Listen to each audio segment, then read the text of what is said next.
So how many ears does Sonic have? I know he has front ears, but how many's he got going in the back? Well, like, you can't see the underside of all the spikes. Some of them have the little flesh-colored part that indicates an ear. Yeah. But you have to, like, they don't want you to kind of, like, look up his skirt, if you know what I mean. So, like, it's really hard to get the camera in the right position. I know what you mean, yeah. With persistence, kind of like Resident Evil 4, you can get it. Yeah, you get into their eyeballs. Yeah. Yeah, like how there's that eye on the back of Daisy's head. Yeah. What am I buying? What am I selling? At what price are you buying it? Will I buy this at a fine price? And you may ask yourself.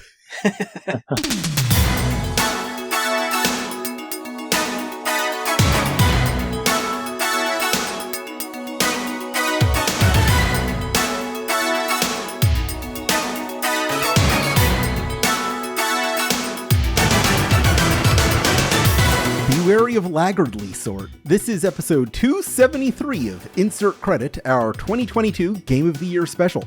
On this episode, we'll be drafting and ranking the 21 best games of the year in 7 rounds among our 3 panelists. I'm Alex Jaffe, and one of my favorite non-video game media experiences of 2022 was watching Top Gun Maverick in IMAX. Oh! I couldn't make it through that movie. I'm amazed. That's weird. That was a good movie. You probably didn't go see it in IMAX. No, I sure those didn't. jets were 10 stories tall. The jet stuff. I mean, if you couldn't make it through the movie, you missed the whole last part. I did. The good part. Those jets are incredible. The guy's nuts. Who are these people talking right now? Well, my name is Frank Cifaldi, and my favorite non-video game media experience of the last year, Yeah, or one of them. I'm amused by my wife Amanda getting really into this YouTube channel where this guy in a shirt and tie tells you the 10 things you should buy at Costco this month. Oh, that's pretty good. Drop a link to that in the show notes. All right. I'm Tim Rogers, and my favorite non-video game media appreciation aspect, element, thing of the year. My favorite movie last year was Nope. Why not? Nope ruled. I really liked that movie. And, I've reached an age where I can say without any bitterness whatsoever, yeah, that's the kind of movie I would have made if I'd gotten into movies. Not bragging about my own skills. Maybe I'm not saying it would be as good. I'm saying that's the kind of movie I would have made, and he made it better. And love that Burbank fries, I got so distracted by the Burbank fries. By the Burbank fries that I like, because I didn't see it in the theater. I saw it at home. I had to immediately, because I was getting so off track of the movie. I had to pause and look it up and see what they did, because the movie came out after Fries was gone. Was gone. Yeah, it was beautiful. And it was shot after Fries was gone. I was like, how did they do this?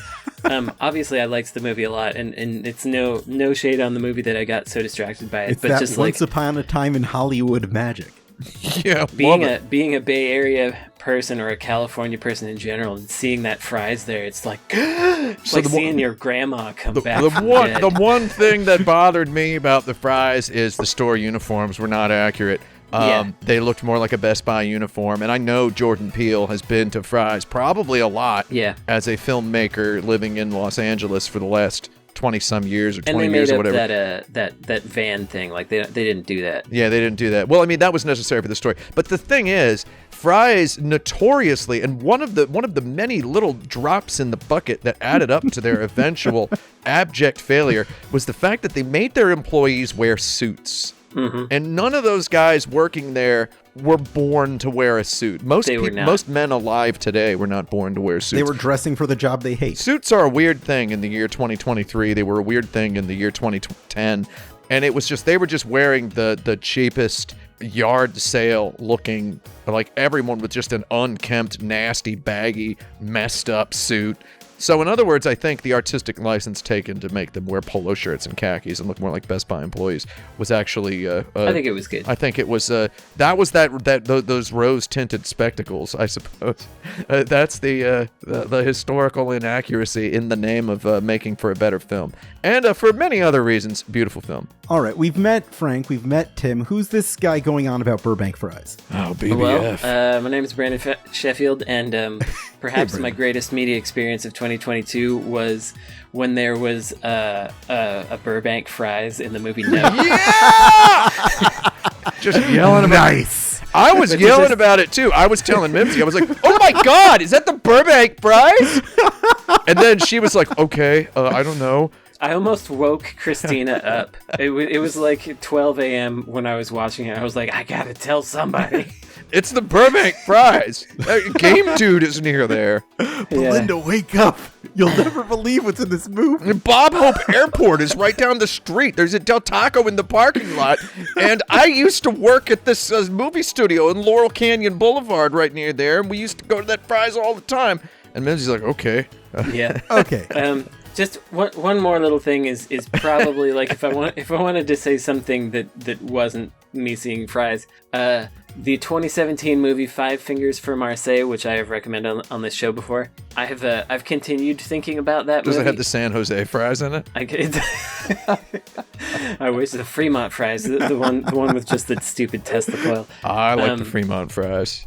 Liked, I guess I should say. You want to just rank fries on this episode? Oh man, someday we should rank fries. Number 1, Burbank fries, right? Right? Yeah. Yeah, it's got the They Live, or is it called They Live? The ants from They Live, or the Thing, or They're here. Not the Thing.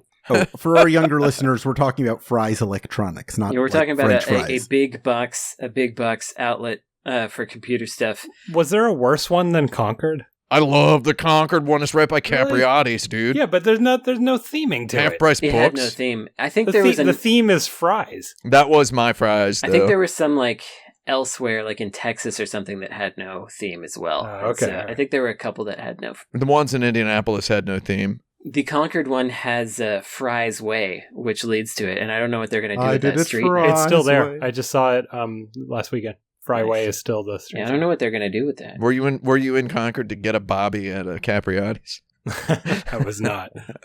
I got a Capriati's on my block. You do! It's the only one in New York. It's the only one in the state.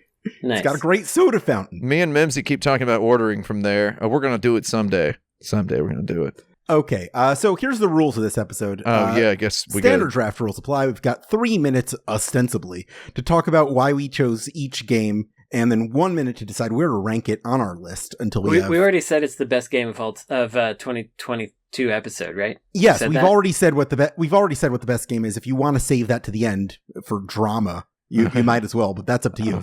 No, I was just making sure we had said what this episode was about, because I wasn't sure that we had. Okay, yes, good. I did in the intro. It's the 2022 Game of the Year special. Okay, the first half of the intro before we started talking about got distracted fries. by fries. Yeah. God, I love fries. It's where my best buys always are. There's an additional rule this year. Whenever one of our panelists introduces a game, they will be required to use the options available to them in the Elden Ring messaging system to conclude their review in summary. I do? Yes. Oh, man.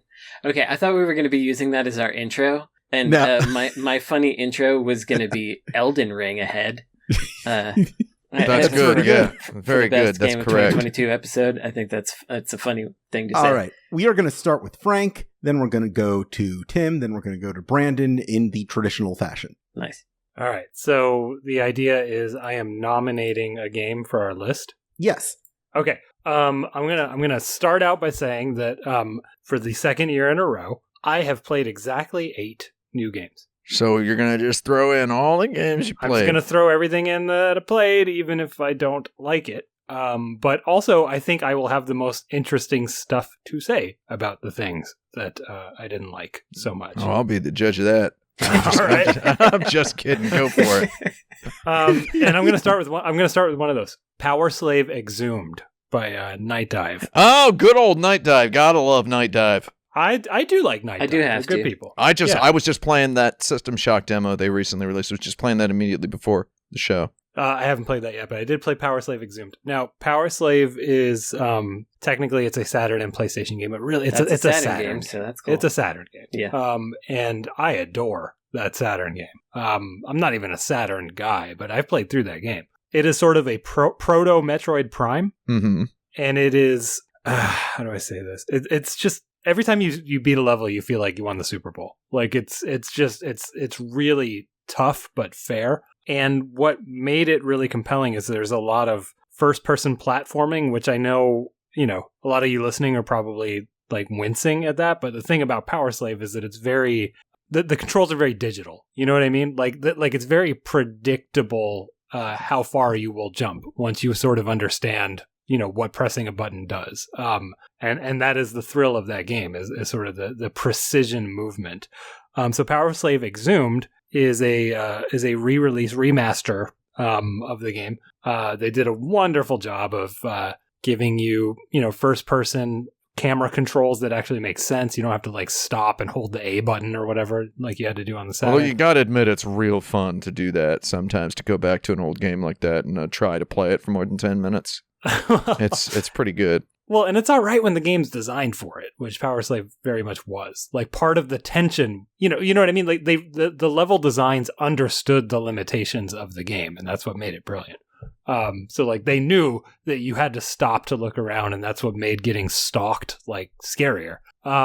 So this new remake, it's up-res, widescreen, blah blah blah. Like the problem though is that it's very modern FPS analog movement, and it does not feel like Power Slave. To me, it's a completely different game. It's like playing Doom but with Power Slave assets or something like that. It lost whatever it was that made that game special. I think it's a good way to just sort of be a tourist in the world of Power Slave, if you know what I mean, and you'll still sort of get the same notes, I don't know, the same highlights and lowlights of the game playing through it, but the controls just are not what that game was. The platforming is just not Power Slave, and it just doesn't feel right. So interesting experiment, and I think there's something to be said for just assuming that our modern way of doing things is inherently better, and if you just apply that to an old game, suddenly it's a modern game, and this game was not designed for this kind of play, I think. Frank, present your summary. Oh, I have to? I thought it was optional. That's the rule this year. In summary, if only I had a necessary item, meaning a Saturn. Okay. That's pretty good. We're going to put it at number 1 on our list. Wow! Yeah! Not bad. Same joke every single time we do one of these. Never gets old. Yeah, Tim Rogers, what's our next game? Well, I know that Frank also played Elden Ring and is probably gonna. So do I really want to take a game from Frank? I do have some for him, so I'm gonna put in one that I believe runs the risk of being forgotten despite its size and the loquaciousness. And that's that good old Xenoblade Chronicles 3, dude. Yeah. I mean, here's the thing. In this day and age, one might shrug and laugh at a game such as Xenoblade Chronicles, just conflating it, comparing it to tossing it into the same bucket as, for example, a Kingdom Hearts or whatever. Just a big, weird game that's got a lot of devoted fans. Just a big, weird one with a whole bunch of stuff in it. They keep coming out, who's making these things, who's buying these things. None of us has any real-life friends outside of a video game circle on Twitter that it will confess to playing these games, right? I only plunked around about 20 hours into this game, and if you're going to try to tell me that that's not enough to pass judgment on deciding that it is beautifully worthy of existence, then get the heck out of my house. I think that's enough time. And I look at this, and I look at my Nintendo Switch, which contains Xenoblade Chronicles Definitive Edition, Xenoblade Chronicles 2, Xenoblade Chronicles 2 Torn in the Golden Country, and Xenoblade Chronicles 3. And I'm like, that's what, like 450, 500 hours of video game just inside my Nintendo Switch on an SD card. I could play all these sometimes, and thinking about how I could sit down and just decide to play all the way through the whole Xenoblade Chronicles series instead of spending 20 hours on each game and then being like, maybe I should go back and play the rest of the other one. Just thinking about that is a little bit more exciting than most video games. And I just think those games are neat. We used to laugh at stuff like, dude, Jesus is in Xenosaga Episode 3, dude. They literally got Jesus in there. Well, yesterday during the Nintendo Direct, they announced a DLC package for Xenoblade Chronicles 3 that shows that they've got the Xenosaga characters. They've got Shulk from Xenoblade Chronicles 1, Rex from Xenoblade Chronicles 2, grown up.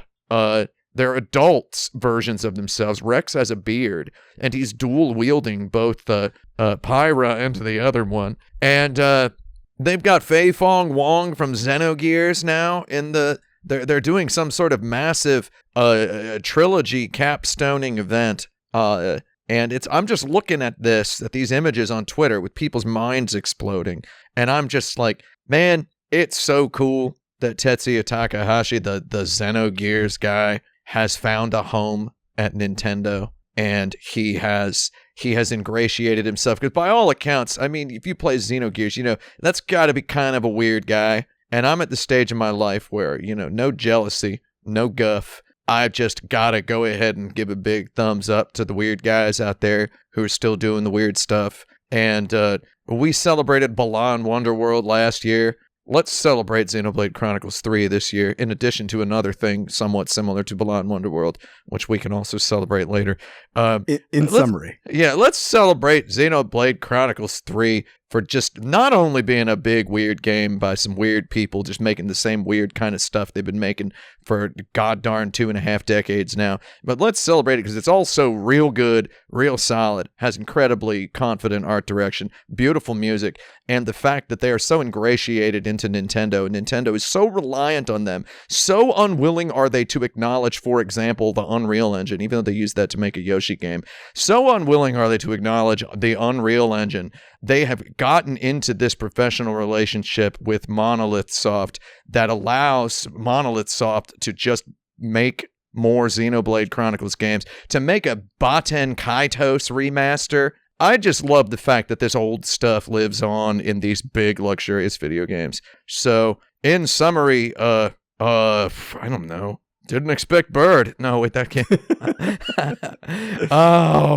Oh, why is it always strange sort? So there you go. I'll take it. Is it better or worse than Power Slave Exhumed? I mean, I don't know. This is a 150,000-hour video game with just very confident, beautiful, brand new art direction. I mean, I don't know. I mean, is Pachinko better than pinball? Is Blackjack better than Monopoly? Like, I don't know, right? Like, who knows, man? I think it goes above, especially since Frank said this wasn't as good as he hoped. Well, it's all right. It's all right. Like, if the original didn't exist, then I would say Power Slave Exhumed is all right. So, yeah, anyway, it's above it. Did you mess with that Xenoblade Chronicles 3, Brandon? Did you mess around with it? I didn't start 3, and I'm going to get into that when I start my section. I may as well start my section now. Yeah, go ahead. Yeah, go for it. So I have a few things to say about this year. One is that it wasn't really my year for a couple of reasons. But one difficulty is that as I think I mentioned on the show, I hurt my wrist. At this point, it's almost 4 months ago now, and it is not better. Mm-hmm. And so I've had to very carefully choose which games I'm playing, and I'm trying to play as many games as I can. I mean, I downloaded a month of PlayStation Plus so I could play Babylon's Fall, so that I could talk about it on this podcast. Wow. But I can only play for like an hour a day, and it totally sucks. But that has definitely colored my feelings, and so I didn't play Xenoblade Chronicles 3 because I played the first 2, not to completion, but I played them, and I just didn't feel like it was going to bring anything to the table if I did that, and I wasn't super compelled to do it just on my own. I will say that the XBC3 is it's got a whole different sort of art vibe, and it's got a whole different sort of world building vibe that you might like it more. I will try it. I mean, I'm always wanting to like them. The story just kind of makes sense like right away. If that's a thing, instead of taking like 10 hours to be like, it's about this, it makes more sense more quickly than any of the games in the series before. That's cool. Something Tetsuya Takahashi and his cohort are not exactly they're not 100% concerned with that. But this time they threw the normies a bone with this one. That's nice. Normies like myself. Okay, so and I mean, look at those. Just look at some of those character designs. Look at a trailer or whatever. It's gorgeous looking. So the other thing is, Tim, I believe this is partially thanks to you asking whether I was being contrarian in a previous list episode. Oh yeah, I've been getting some queries about my interest level in video games and what it is that I like, and so I thought I would just mention that because that also colors what's on this list. So there are three main things here, just for people that are wondering about this. First, I want a game to have a spark of something inspired or inspiring, something that kind of makes me imagine more about the world or the mechanics, and that's what gets me to play a game for an hour or more. Something like Loop Hero or something, where I'm like, it's doing this, and it just gets me in there. After the spark, and this has to happen in the first hour, I want it to stop being research. I want to forget that I'm playing the video game because I'm just playing it. And this is where a lot of games lose me, because I still have this thing inside where I feel like I have to know about the new games that are out, and I have to play them a bit and make sure that I understand what's happening. And I don't know why I still have it. I don't really need to do that anymore. I never really truly needed to understand the full state of the art, but a lot of the time I'm playing a game because it's popular or because some other people have said it's good, but not because I myself am having a good time. And that kind of winds up souring me further against the game. So there's that. And then after that, if they can get past that point, then they need to not screw it up. So don't ruin their own world. Don't make the mistake of thinking something is interesting about your game that's not, or missing the thing that is interesting. Don't pad it out too much, etc. This is kind of the second stumbling block. So for me, like, mechanically sound usually isn't enough. Sometimes it can be. Like, our game of the year last year was Fist, which doesn't do anything new, really. It's just very good at doing that one thing. There are also big bonuses for me. If I want to hang out in the world, that's a big one. And number two is if it's really fun by still being transparent with its systems, like Loop Hero or Citizen Sleeper. I guess that's a spoiler. Because that in itself is inspiring to me. But if I'm playing a game for an hour and it hasn't given me that spark, and I'm still primarily playing it for research or because it's popular, it's just not going to stick with me. And there are exceptions to all this stuff, but that's basically where I'm coming from. Hopefully that makes sense to everyone. With all that in mind. Since I already said that, I may as well put Citizen Sleeper up there as my first one. I like this game. It is an RPG visual novel-y thing where you play as a kind of a husk of a person. You're a shell that has kind of a soul in it. You're split away from your human body at some point, and you were raised as kind of as a worker drone, but you've escaped. Now you're on this weird derelict, falling apart space station, and helping people with their problems while trying to keep your body from degrading. And mechanically, you roll X number of dice at the top of the turn, and you use those dice numbers to complete actions like fixing things or searching for things or talking to people. And your body's slowly degrading, so you have to repair it, which is costly. And you have to eat as well, which is another kind of meter that you have to balance. And you balance these meters while just solving interesting problems with people that people have on the station. And the reason I like it is because it's mechanically very transparent, and despite being dice rolls, doesn't feel unfair because you roll the dice at the top and then you choose what dice you're going to use. Like the numbers are all in front of you, and now it's like, what do I do with these numbers? And then I really like that it is its own kind of sci-fi world, that it's not like a Dune ripoff or a Star Trek ripoff or whatever. It feels like it's kind of its own thing. Like they did real work to create a universe that feels distinct and engaging and has its own rules and ideas. And it's a game that I played straight through in about 3 days, and then they put out some DLC, and then I played that in a day. I liked it the whole time. I had a good time. It's got nice art, nice functional art. Everything about it works well. It's a nice little product, and I am happy it was made. So, in conclusion, wait, I got one. In conclusion, try Sleep.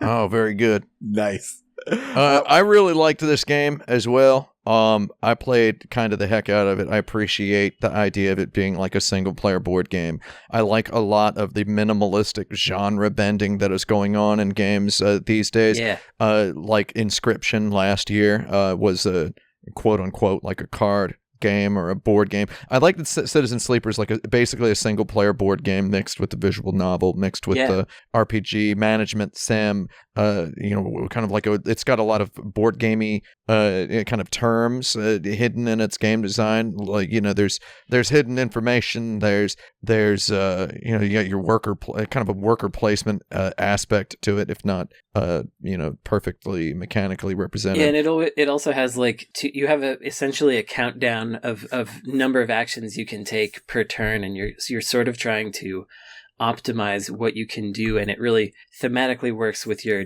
degrading body. It's like I have a finite amount of time to do things, but it's not stressful somehow. It's quite wonderful, and it's also just, I mean, this is like, to me, the dream of indie games, Yeah. The dream of indie games, it's like finally we're starting to get there. There have been enough large universities with video game design as a major now, where there's just enough formalism, and there's also just enough artistic spirit. There's just enough weirdness. There's diverse enough groups of people are making video games that we're ending up with something that is genuinely interesting science fiction. Right? Yeah. Like the writing aspect of it, the plotting aspect of it, genuinely interestingly written and plotted science fiction, just kind of seamlessly grafted onto what turns out to just be a very, very good hybridized foundation of really, really fundamentals. It's just very good game. It all makes sense. It all ties into itself, and you know what you're doing. And you know what choices you're making, and I at least was interested in making those choices. I wanted to make those choices, and it just felt so holistic. And as people who have made video games, it's really hard to achieve that feeling, because things don't usually come together that way, especially when there's story and moving parts and things. For something to feel like it just was cut from whole cloth it's very impressive. We got to move on. And these, what's the ranking? No, come on. This was one of mine as well. So I mean, okay. I don't know. So it's like, I think in terms of video games that feel holistic, that feel like holistic experiences that merge, are really good, formally accessible, just like formally whole, formally beautiful game design concepts with just a little bit of noise, a little bit of friction, good science fiction, just kind of like the energy and the joie de vivre of a tactics game, but not a tactics game. A single player board game. The whole idea, we've been seeing just a renaissance in games that are mechanically beautiful. I mean, thinking back to like Into the Breach, which was like, like it or don't, mechanically beautiful, mechanically perfect. Yeah, platonic ideal tactics game. And Loop Hero I would also throw in there in that kind of just like it's mechanically very sound. You understand what you're doing all the time. There's still wiggle room in there for you to feel like you're doing stuff, but you look at it and you understand the process intuitively. It's a very nice piece of work. All right, where do we put it? It's top for me. I don't know if that's okay with you, Tim. I mean, I'd put it up there, sure. I just wanted Xenoblade Chronicles 3 on the list because it's just on there. It's just a beautiful game. Now we head into round 2 of 7. At this pace, we should be done by 2024. We'll get there. Okay. Yeah. We got 3. I guess I should knock off one of the ones that. Well, start with, do your favorites first. Do the ones you did like. I gotta do my favorites. Okay. I mean, you don't have to, but I would say let's try presenting the ones we like the most first. It's more interesting to talk about the flawed ones. Okay. But are they games of the year? No, but again, I have exactly the amount. So. But if we're trying to make the game of the year, I feel like we should do our best to try that first. I'm pretty sure I talked about it on the show previously, but I will nominate Return to Monkey Island. Yeah. This is a game that I find fascinating as a sort of meta video game autobiography. This is a game where two of the three people who were the creative heads of the original Secret of Monkey Island 30 years later were tasked with not only making, a new sequel, not only that, but tying up the loose ends that they presented 30 years ago. And not only that, but delivering on the promise of the titular secret of Monkey Island actually being a thing one might care about. Because Ron Gilbert once said in an interview that, like, oh yeah, I had a secret in mind, and people have been obsessing about that for 30 years. Like, oh, there was this whole big secret that he never got to. There is. I thought it was more like Victoria's Secret. I just thought it was kind of like the secret is there is no secret. Me too. And also, if you play the first game, then you get to Monkey Island. It's like, okay, there's clearly like a secret thing on this island. That's what the title is. But the sort of obsessive fans have gotten in their heads from interviews that like there was meant to be this grand reveal that would just answer everything, but he never got to make the third game, which I suspect is maybe Ron sort of like, pumping up his own mythology. You know what I mean? Some fun. But anyway, like this is a game that attempts to do all of those things, and in attempting to do so is a game about how you can't do those things. This is a game called Return to Monkey Island, where you literally return to the setting of the first game, and everything's just different now, and the old ways don't work anymore. I mean, it's literally a game metatextually about making this game. And the sort of takeaway from the game's narrative manages to satisfy completely and not at all. And I don't want to give away the quote unquote ending for whatever that means, but it's a game that ultimately is like just about the struggle of trying to hit those expectations and how you just can't. And that's reflected in the character motivations. It's reflected in the ending. And I just, as someone who always thought there was a meta contextual air to this series, by series, I mean the first two games, which were the only two made by Ron Gilbert. I always kind of expected that if there was sort of a finale, a conclusion to his work on this franchise, that it would be very metatextual about him making these games. I was just, I'm good. I don't need him to ever revisit this world. I am extremely satisfied, and I assume the ending pissed off a whole lot of people. Oh, that makes it sound exciting. I did see some of that. I saw some people getting very upset about the ending and being like, why would you just throw the whole thing away or something? I don't want to know what the ending is. Because it's Monkey Island. I don't know what the ending is. That's the all point. I know is people In say, summary. Right. In summary, let there be secret. I like it. Yeah. Let there be. Yeah, why not? Where would you like to put this on our list, Frank? I mean, Be bold.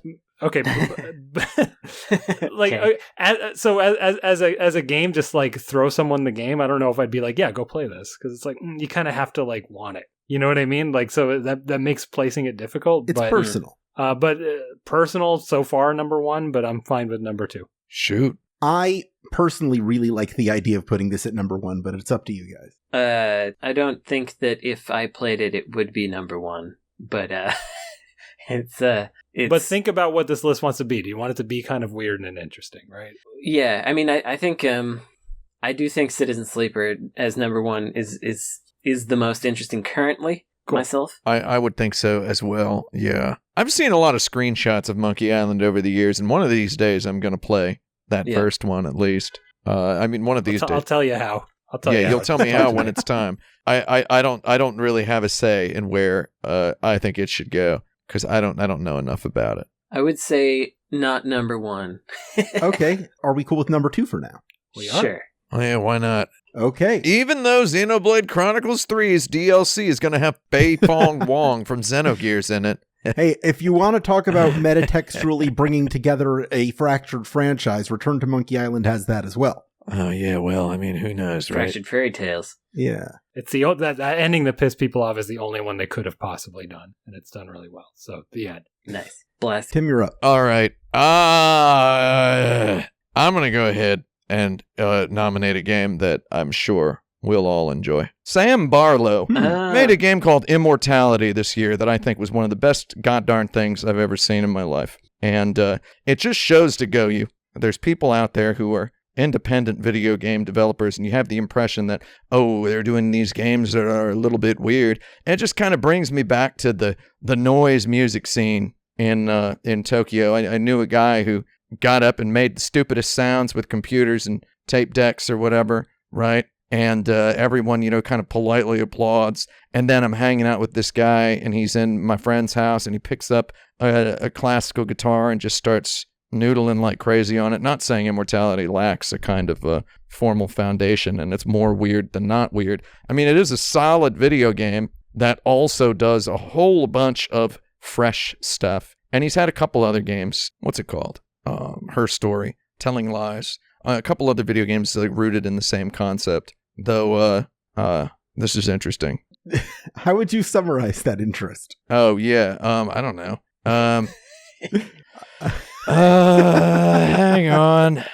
Did either of y'all play this game? No, I didn't. I struggle with live action in general. Yeah. And I know that it's good. I know it is, but I'm worried that I'm gonna not like it. You're gonna throw up or something? I'm worried. No, I'm worried that I'm gonna not like it and disappoint myself. Yeah, because there's too many people in it. Yeah. So there's too many people in it, but I know that it's probably really good, and I've enjoyed reading people talking about it, and I think that it is probably very excellent. I mean, I edit video and I scrub through video footage for a living, and I get upset when my girlfriend is watching YouTube videos on the TV. So I'm like, this is what I do for a living. I don't want to watch YouTube videos. Yeah. And I'm like, I don't want to play a video game about scrubbing through video footage. But it turned out to do just enough neat stuff narratively. I should play it. Feeling like a video game, feeling like a puzzle. You might, think the acting. I mean, obviously it's a lower budget than your Hollywood films. Sure. I would say my summary is grace required ahead for this game. All right. Where do we rank it? I don't know. I mean, nobody else has played it. No, I have read a lot about it, but I don't feel comfortable placing it because I didn't play it. Well, Tim, would you put it below or above Xenoblade Chronicles? I'd put it above Xenoblade Chronicles. I think that's where we have to put it then. And why not? Why not? Immortality. Why not? Brandon, you're up. Hey, it's me. Here's a question. Oh, I love this. This question is, if a game didn't initially come out this year, but it came out on a platform this year and that's where I played it, and I played it a lot, does that count as 2022? So Take a vote. Originally came out before 2022, got ported to PlayStation 5 in 2022. That's where I played the whole thing. Uh-oh. Two of my choices are hinging on the answer to this question. Shoot. What is it? It's Paradise Killer. Oh. So it's not like it's an old game or something. It's just it came out earlier, but in 2022, and the only came out in reason 2020, right? Yeah, it's true. The only reason I'm putting it forth is because I liked it so much. I had such a good time hanging out there, and it was like a world that I really enjoyed. If we don't feel comfortable with that, I've got more games, but if we are, I could honorable mention it later or something if we're not. All right. Let's take a vote. What do we think? So wait, it came out for what, PlayStation this year? Yeah, PlayStation 5 this year. And the Xbox One and the Xbox Series X. It was just Windows and Switch in 2020. Windows and Switch in 2020, and then the rest in 2022. So mine that I'm looking at were previously console only, and then they came out on the PC this year. Yeah, it's a tough one. I mean, realistically, I think that if I weren't the one proposing it, I would probably say no, which means maybe I should say no about it. It's just I didn't play it in 2020. That's my own fault. It would have been on the list at that time had I done it. Well, why don't we do a relitigating 2020 episode? Yeah. Maybe we shouldn't do it. I think I'm talking myself out of it. All right, you talked yourself out. What's the next one you're picking? I just think Paradise Killer is great, and my summary was going to be Visions of Scarlet Rot, which is a pretty good summary. I love that Scarlet Rot. Okay, my next game is going to be Neon White. NW. This game is directed by friend of the show Ben Esposito, Tora Horse, maker of such classics as Bubsy 3D, the weird artsy one, the Arcane Kids one. Bubsy3D.com. Yeah, that's right. Bubsy3D.com, yeah. Anyway, Neon White is a game I did not expect to like, actually, because I thought it was going to be too much for me. It is a little too much for me because there's definitely some controller gymnastics, and I do a lot of the times that I don't do well, it's because I've forgotten which button does which thing. But it's a very smart speedrunning oriented game where you collect cards and you can use their primary function, usually as a weapon, or their secondary function, usually as a movement thing or also a weapon. Sometimes it's both. And you use these to traverse spaces as quickly as possible. And it's got a decent visual vibe, and the movement feels good. It's all very skatey and slidey and fast. But what I liked the most about it, and this is where that like spark of imagination comes or whatever, is the first time you beat a map or a sequence or a board, as we might call it, you will usually get a bronze medal, and the bronze medal unlocks your ghost, so you can see what you did last time, and you can use that to improve and go faster. Once you get faster to like the gold level, I believe, then you get access to a hint that shows you a clever level skippy kind of place that you can go to get an even faster time, and that will help you get the highest level, which I forget what it is. It's platinum or something like that. And it really leads you through without being like, do this. It's just like a shining point of light that shows you could get through here. You wind up getting better at looking at the level geometry and figuring out traversal paths before you even need the hints, because of the way that these hints work and the way they show it to you and present it to you. Much has been made of the story being annoying, and it is very it's very anime dub vibes. So it kind of depends on your tolerance for that. I would say that something that really benefits the game for me is turn the voice down to 0, and then reading that text is a lot more palatable than listening to it. And I think I kind of suspect that it was written without voice in mind. Mm-hmm. It doesn't feel like it was written for voice, or at least it hadn't been voiced aloud by the writers, perhaps. Anyway, I think it's very mechanically sound, and it's interesting, and if it didn't hurt my hand so much, I would have played a lot more of it. In summary, wait, I got one. In summary, time for rushing in. Nice! I was thinking of something similar. Where do we rank it? I put it somewhere about the middle, maybe below. I liked it. Oh yeah, Tim, talk about it. I liked it after looking at it and, being a fan of Donut County and looking at this and being like that Donut County. The trailer for Neon White, I will admit, I was like, I'm not so sure about this one, Chief. That's how I felt watching the trailer as well. I was like, this doesn't look like something I want, but you play it and it actually turns out to just be very breezy, user-friendly, exciting. The whole deck mechanic is, it's just very pleasant and small. It's like a lot smaller than you'd think. Like, I'd look at it and just be afraid that they're asking me to play an immersive sim at 120 miles per hour with randomly selected cards. And it turns out, no, it's a lot gentler and smaller and, more the palm of your hand sized than that. So it's just a delightful little thing. It's so user-friendly without holding your hand. It doesn't make you feel like they don't you still feel respected with the user friendliness. It's not like the game believes you can do it, is what I would say, and it's a very smooth experience. A nice trend in the independent video games these days. Yeah. Celeste, famously the game that believes you can do it. How would you rank it compared to your 2 nominees so far? Me? Yeah. I don't think it's as good as Immortality. Immortality is a goddarn staggering achievement. That's that's like a New Yorker video game almost. I'm thinking somewhere in the middle. It might wind up going a little further down. Who knows? I don't know. Yeah, let's put it between Tim's 2 picks for now. I think. Sounds good to me. Timmy 2 picks. Yeah. 2 picks. Yeah, why not? That's all I get? What? Hey, why Timmy not? 2 picks. Why not? Hey, Frank, you're up. Elden Ring, top of the list. In Oh! summary.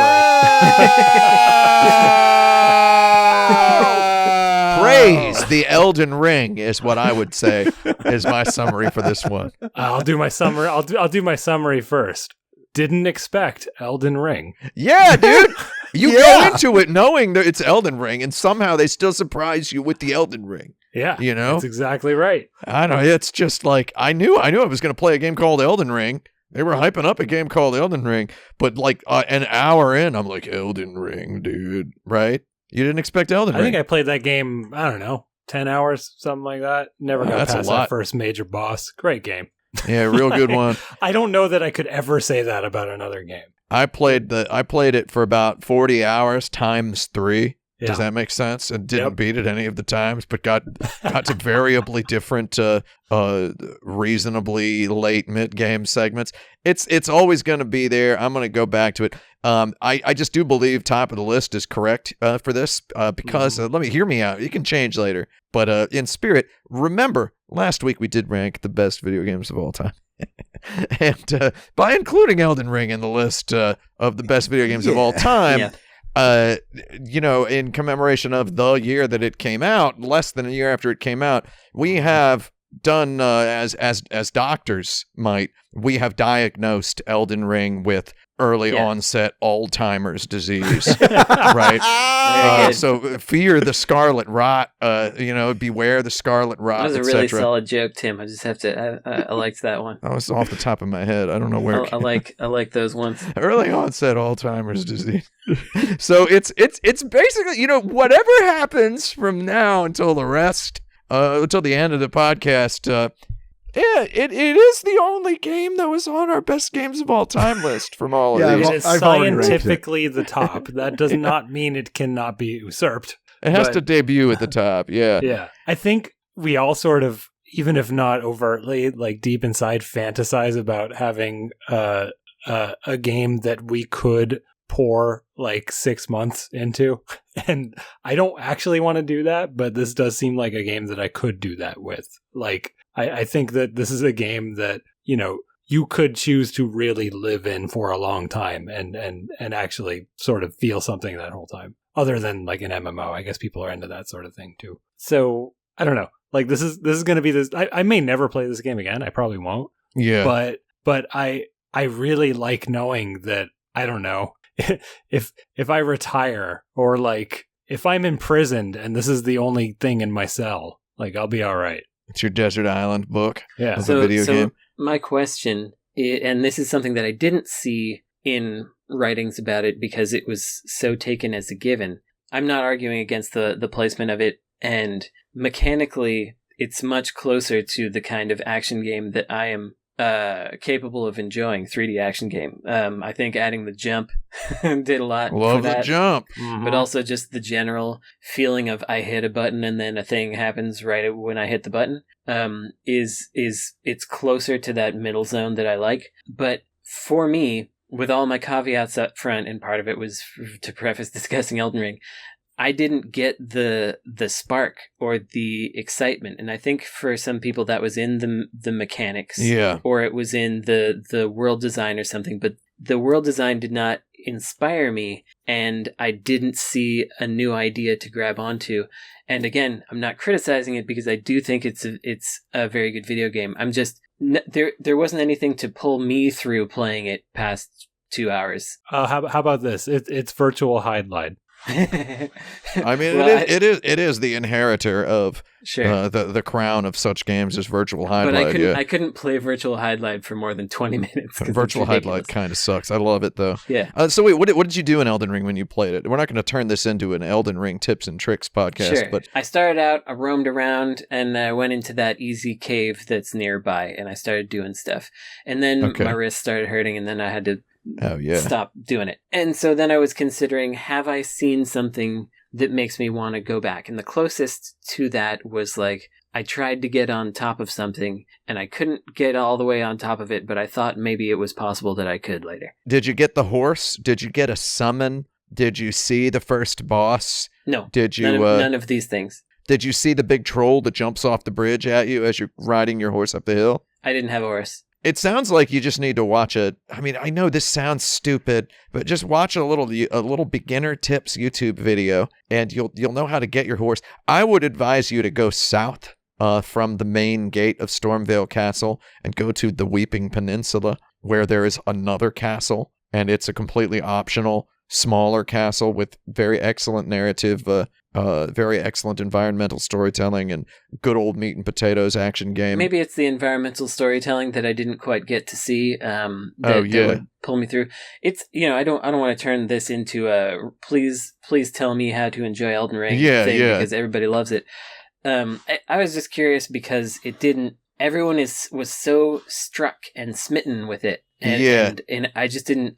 I guess I didn't get. People were primed. They were primed for it. Yeah. For me, it's got to happen in the first hour, and it didn't. There have been enough From Software games that enough people have word of mouthily. Yeah, they're ready to go. There's been a lot of word of mouth over this very broad palette of From Software games. Your Bloodborne's got your Lovecraftian, your Dr. Jekyll and Mr. Hyde-liness in it.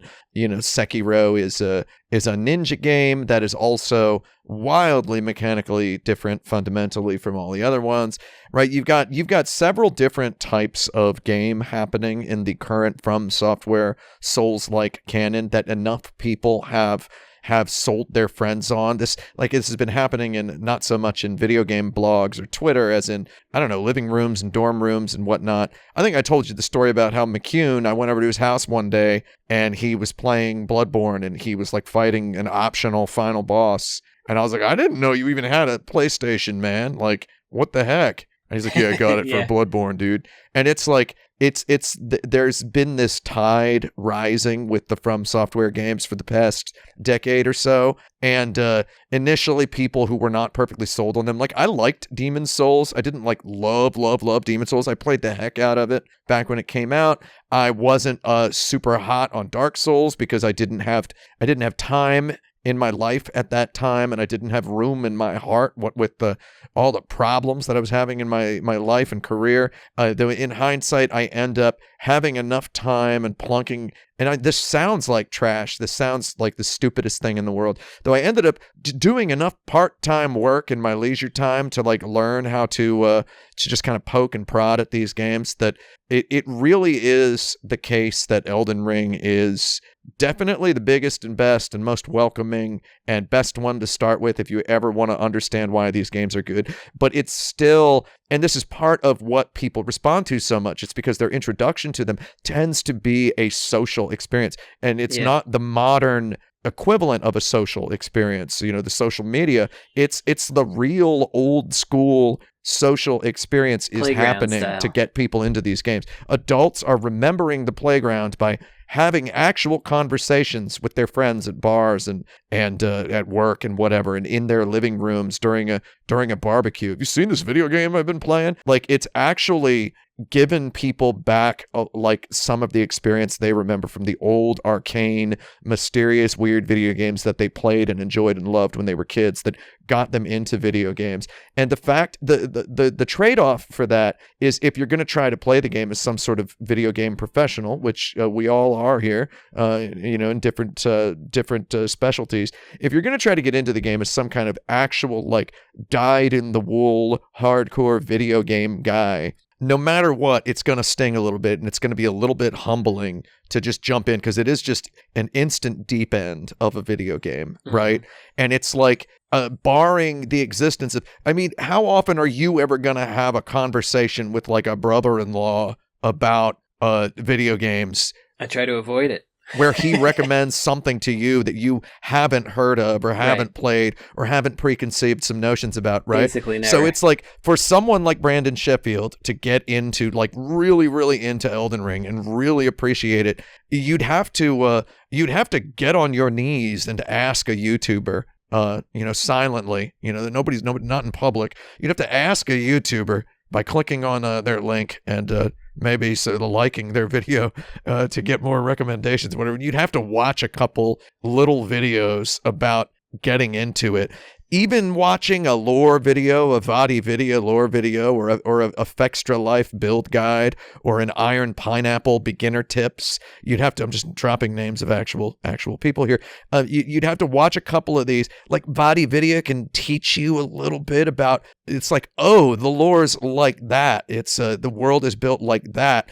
This is the kind of thing I should look for. You're 2 minutes into the video. Close the tab. You've seen enough. Get 5 minutes into the Iron Pineapple video. I think I understand what kind of brain set I'm supposed to go into this with, and then I'd say just do the Castle Morn. The castle in the south. If that don't sell you, I don't know what kind of pulse you've got. I'm gonna do it, and I'm gonna report back. Castle Morn. I'll link you to the videos you should watch. Play as a Spellblade, okay? Because you get the prisoner, you get the stabby sword, and you get the fast magic spells. I think I might have already done that. Oh yeah, because he has the weird mask. Yeah, that was the one I went with. I think that might be who I got. Yeah, weird mask. Yeah, guy with the weird mask. Yeah, I don't want to make this a thing about. Yeah, well, you're providing a good opportunity for a framing device for this. Yeah, it's good. It's very clearly a good action game. It's very clearly the one that for me would be best to play, and it's just about where the hooks, where the teeth that are grabbing everybody. Yeah, and so yeah, I'll watch some videos. I'll give it another shot. I mean, yeah, it is basically. I took the real long way of saying it is just hype. Right? Like it's like the stuff that's grabbing people are bought in to the hype, right? Yeah. Like that's what grabs them, but it is the good video game all the way through, and it propels them to the good video game. It deserves the hype both 100% and also the negative 100 shadow percent. It deserves the hype in the secret ways, in what people don't talk about, and it deserves the hype for what people do. But it's also, you need a healthy mixture of those two things in order to fully. And it's just, I mean, it's gonna hurt. It's not gonna hurt a lot. But once you've got your brain put on, it's a real good one. I think that's a good framing device for talking about that game. Just putting your brain on. Understood. That's our Elden Ring discussion. It's number one. Well, hang on. It was my nomination. I want to say two quick things so I can get talked that much. Yeah, do it. Okay. First is that I think it's pretty magical how much this game sold versus what kind of a game it actually is. That's true. This is not a game I would ever recommend to anyone. I appreciate You know that. what I mean? Like, honestly. You wouldn't recommend it to like a normal person or a real person. Yeah. Exactly. Yeah. But real normal people bought it and got something out of it, and that's in incredible. Droves too. Outselling Call of Duty or whatever, right? Yeah. I don't understand anything. And then forgot what else I was going to say, so let's just rank it. Number one. Video games are back. Number one, praise the Elden Ring. Didn't expect Elden Ring. Elden Ring.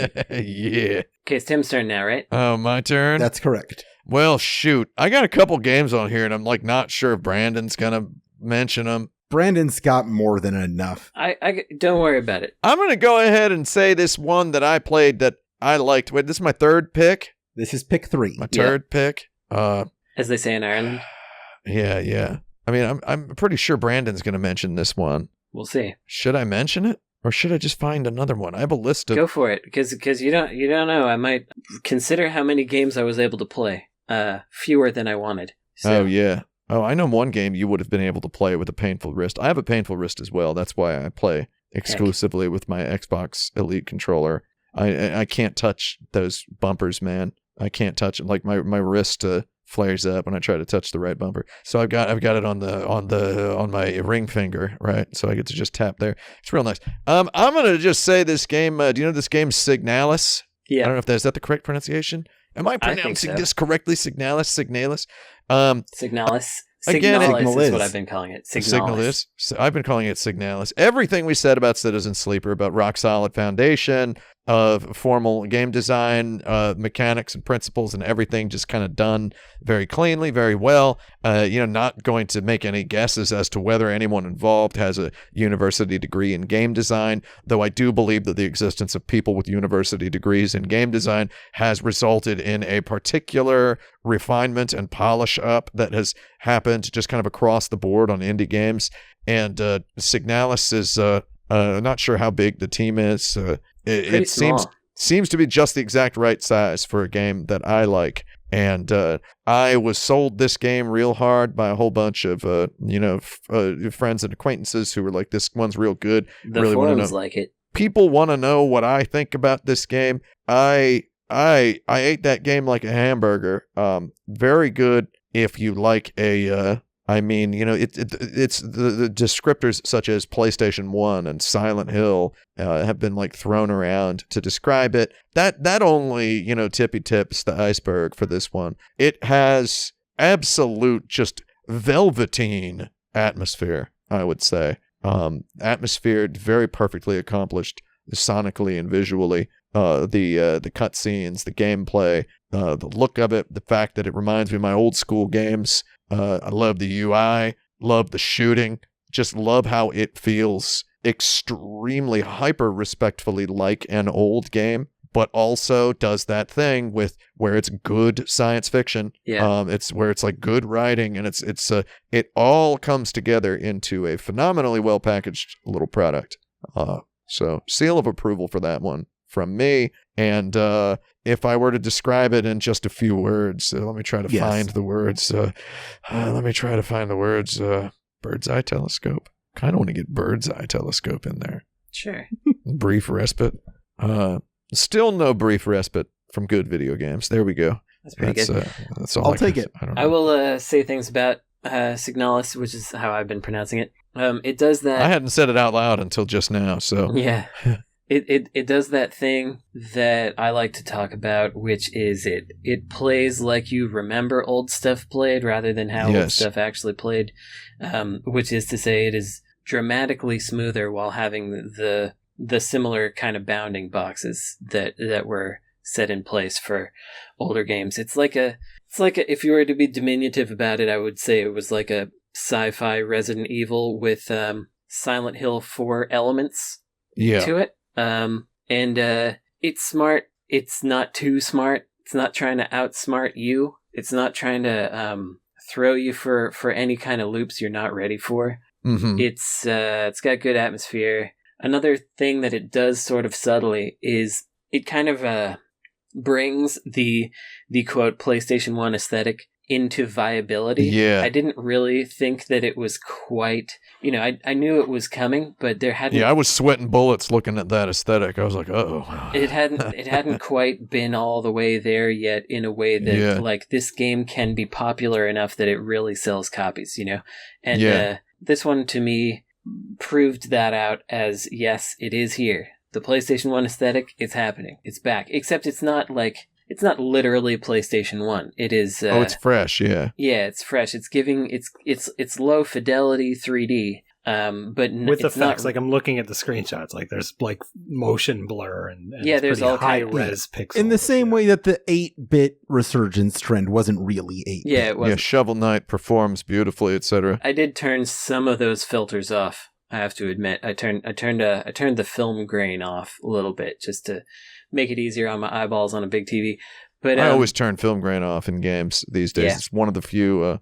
It's one of the things I always turn off. I love turning off that motion blur. I don't know about it. Yeah, they don't really have that in this, so it's okay. If you're playing on PC and you got that 4K 120, exactly, that's what I'm talking about. Yeah, those are my motion pixels. Blur because I have motion. I bought those pixels, right? It's like those. I don't you touch them. Exactly. I actually sometimes leave chromatic aberration on while we're talking about this. It's a fun series of words, so I'd leave it on just for that. Where would we like to rank it? This is one game that I also do think Frank would like if he had played it. Oh yeah, put that on my list here. It's not your usual game that you would play necessarily, Frank, but I think you would like it after you get like. It starts slow, not in a bad way slow, but it starts slow and then you'll become very familiar with it in a good way. Pretty I can soon. tell just looking at this that it's like when I'm in the mood for something new. And as opposed to just comfortable, like I'd be very into this. Yeah, it'll maybe be on sale on Steam at some point. I don't know where to rank it though. That's a tough one. Tim, you want to take first crack because it was your. I think it's just wonderful to have on the list. Let me get over to the Discord here. It's my only wish list so far. So that's nice. Oh, that's good. I would put it under Immortality. To be honest. Okay. But I'd put it over Neon White. Yeah, that's okay. I like that. Just such a confident little video game. Brando! Yeah. So, are you all right with me calling you Brando, or does that annoy you? I mean, it's annoying, but in a funny way, so it's fine. Brandon has been Brandissimo in my phone contacts list since 2003. So, literally 20 years of Brandissimo. That's extra Brando. And Steven Totillo has been Tortilla in my so. Steven Tortilla or just Tortilla? He's just Tortilla. Okay, good. Since also around 2004. So. Very good. Okay, right. I'm going to put a game on here that maybe nobody likes. Uh-oh. Are you going to do that Hogwarts game? Because that actually came out in 2023. You might want to you might want to squash it. I don't know, or maybe you'll like it. So I'm going to put Vampire Survivors on the list. Yeah! Oh, yeah. I was saying that was the one I said Brandon could play even with a hurting wrist, depending on which wrist it is. Yeah. So Vampire Survivors, the reason why it's controversial is because certain persons that you and I know quite well, Tim, do not believe that it is a video game. Oh, really? Yeah. They think it's a pachinko or a social game or an app. Or... Kerwin in particular does not appreciate. But so Vampire Survivors it's some nonsense. Yeah. This is another one, by the way, that I would add for you, Frank. Put it on your list. So Vampire Survivors is, I'm sure a lot of you that listening to this have played it, but it is a game where you're just a little guy with bad graphics.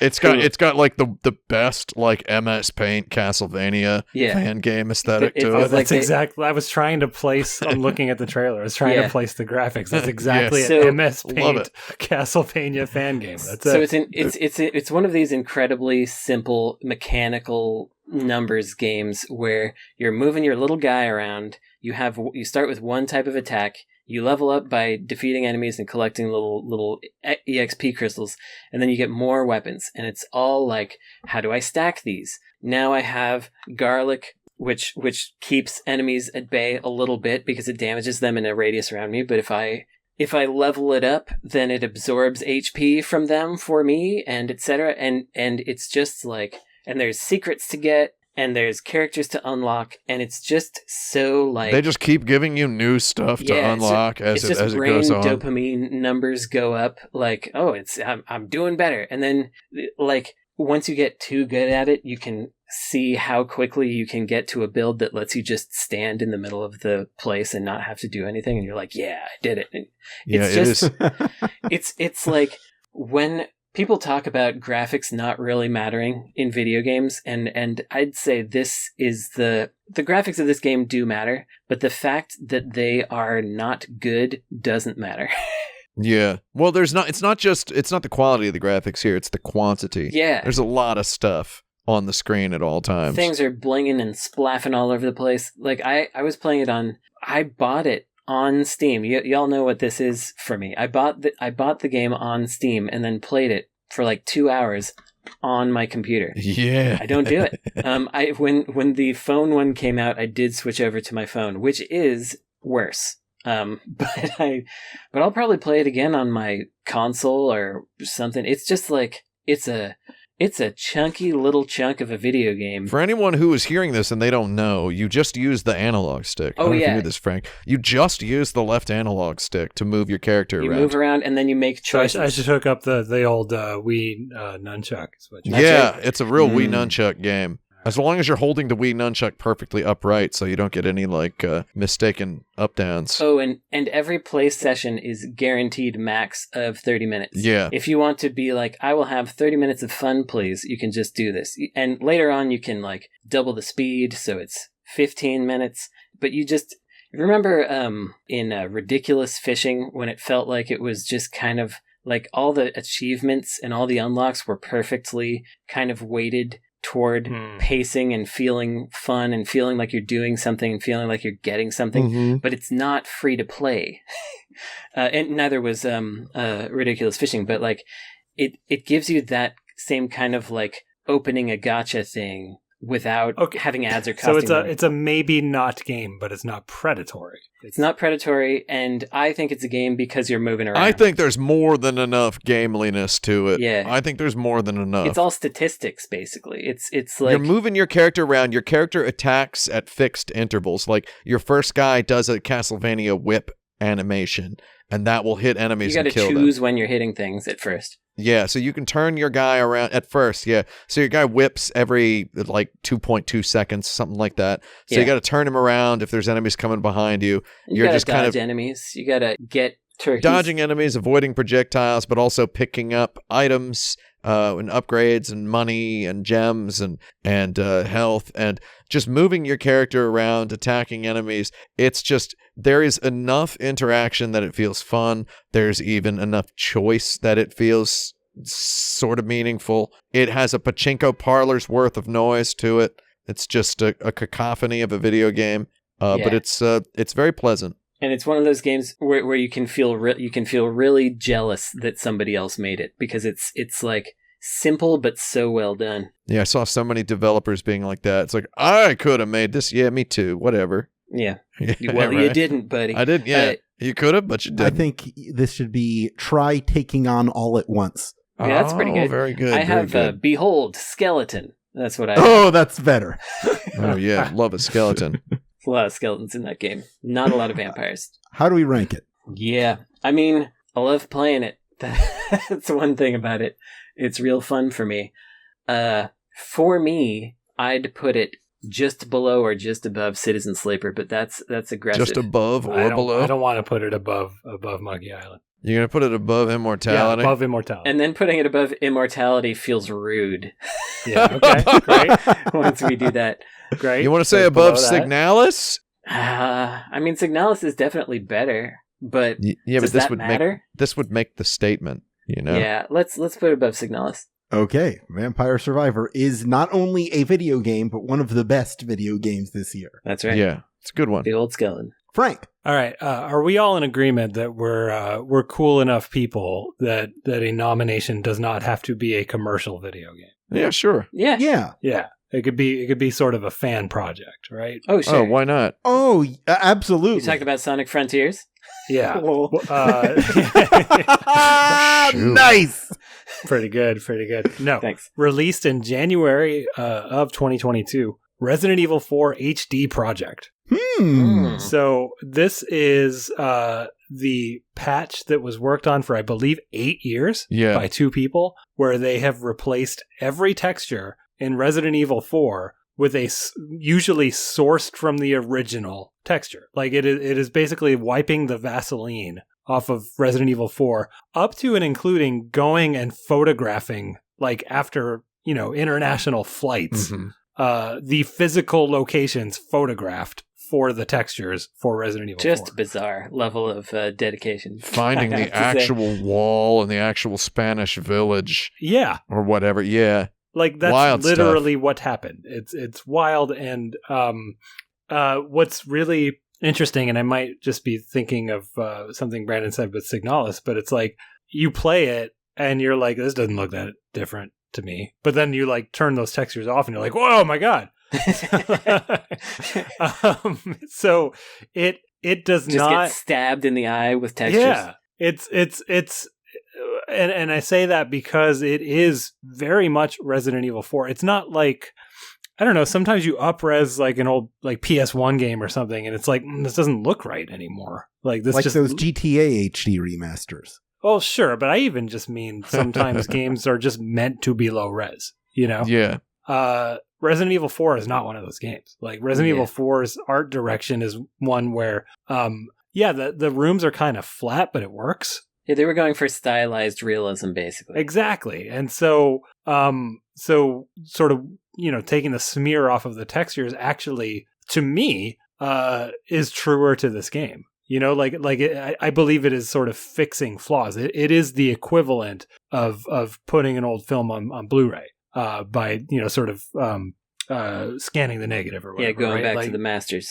Yeah, and it's remarkable. It's the patch is super easy to apply. You just buy it on Steam and then you run an executable and you're done. And it is by far the best way to play a game that I think all of us revere, some more than others. It was definitely on our games of all time. I love that this remaster came out. This year they're coming out with the remake of Resident Evil 4. Right. Mm-hmm. Right. I love the timing here. Is that going to be on the list next year? That would be funny. I love the idea of both of those games existing and both being fun for me to play at the same time. So is it time for my summary? Yes, in summary. First off, well done. Oh, very good. Yeah, well done. I was going to say time for Gorgeous View. Sure. Oh, time for Gorgeous View. But I want to congratulate the two weirdos who. I love this pick. I'm very happy with this pick. Where do we put it? So I love that it's on the list. I would personally put it below New Games. Wow. A bit because I mean, well, I don't know. I want to celebrate the work that was done, and it's like the question then is, okay, are we ranking these based on newness, on game quality? You know what I mean? But it's only visuals that are changed, right? Right. So I think a little bit of there's a secret room they put in, but I'm not going to argue for it because that's where I'm coming from on this. In that Resident Evil 4 was not made by them. It was improved by them, but it's not like... I tell you what, they did more work on this game than the people who worked on the game. Well, not for probably, most likely, yeah. Maybe, but not with the systems and the world building. Sure, but individually, I'll bet you they put in more time on this game than anyone who worked on this game. Sure, I'm just talking about... I guess it's like, is it fair to put a visual remake above a full...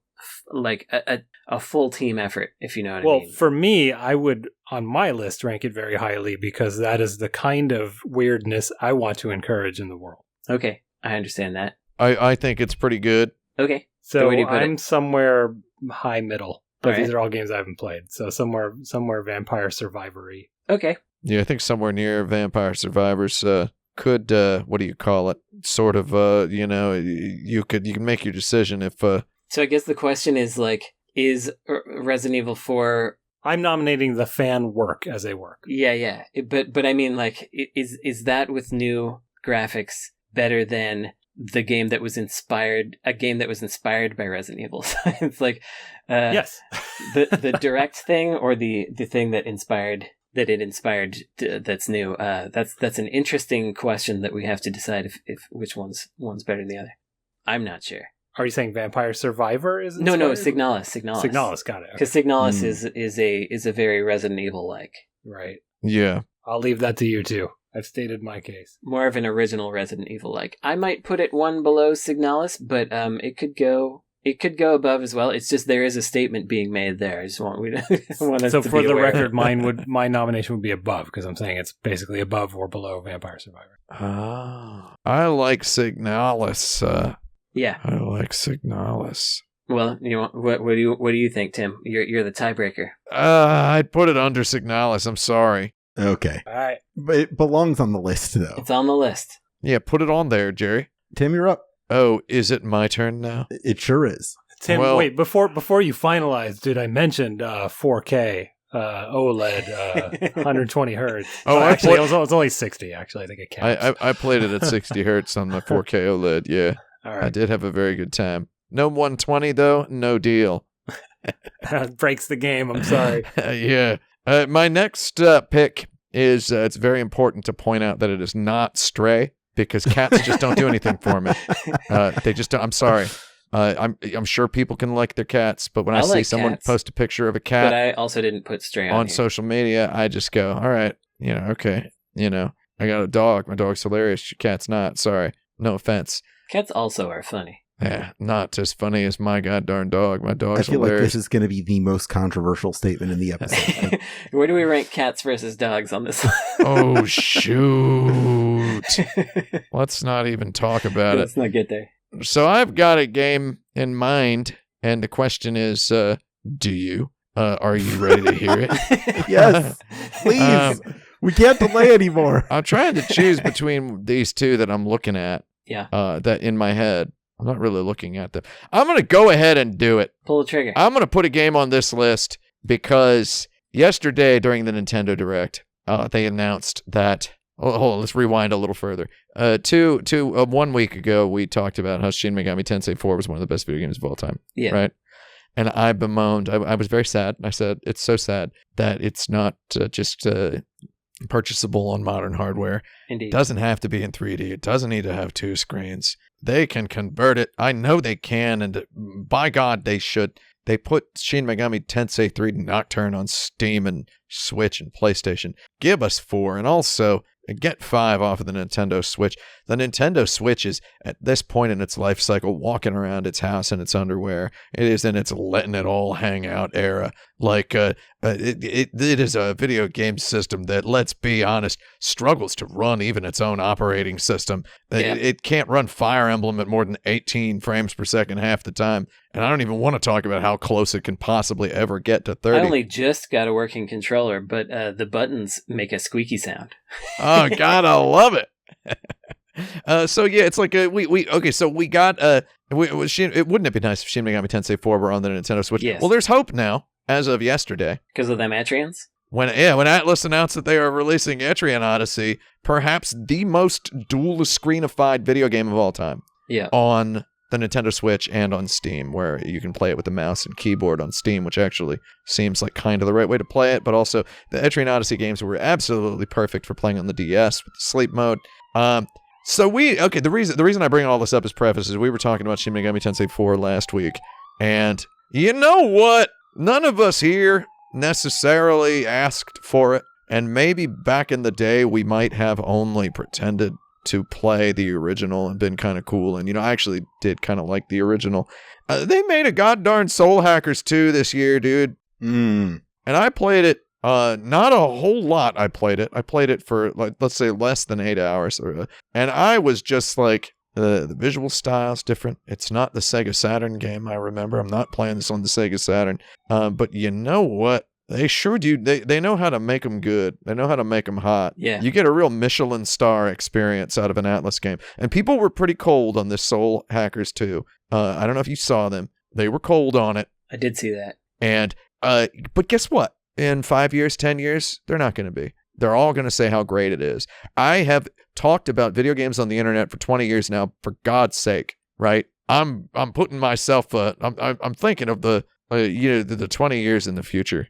People looking back at this podcast where there's a guy saying, Soul Hackers 2, it didn't deserve to have all these people be cold on it. It's just a Michelin star experience. Whether you like, whatever that, what does that mean? I don't know. You figure it out. Yeah, it's funny because I would say at least 5 times I have forgotten and then been surprised that this came out. Yeah. And I still haven't played it. I still haven't played it, despite being a relatively notorious SMT Atlas liker. I just keep forgetting. I just got it. I just ordered it right now while you were talking. Oh, fantastic. Well, maybe by the time you start actually hunkering down and playing it, there will be a few people talking about how good it is, but not so many that you you get predisposed to I'll be okay. For the secret. No, it's to look for the secret code to liking it. I mean, it's just they make them good, man. Like it's true.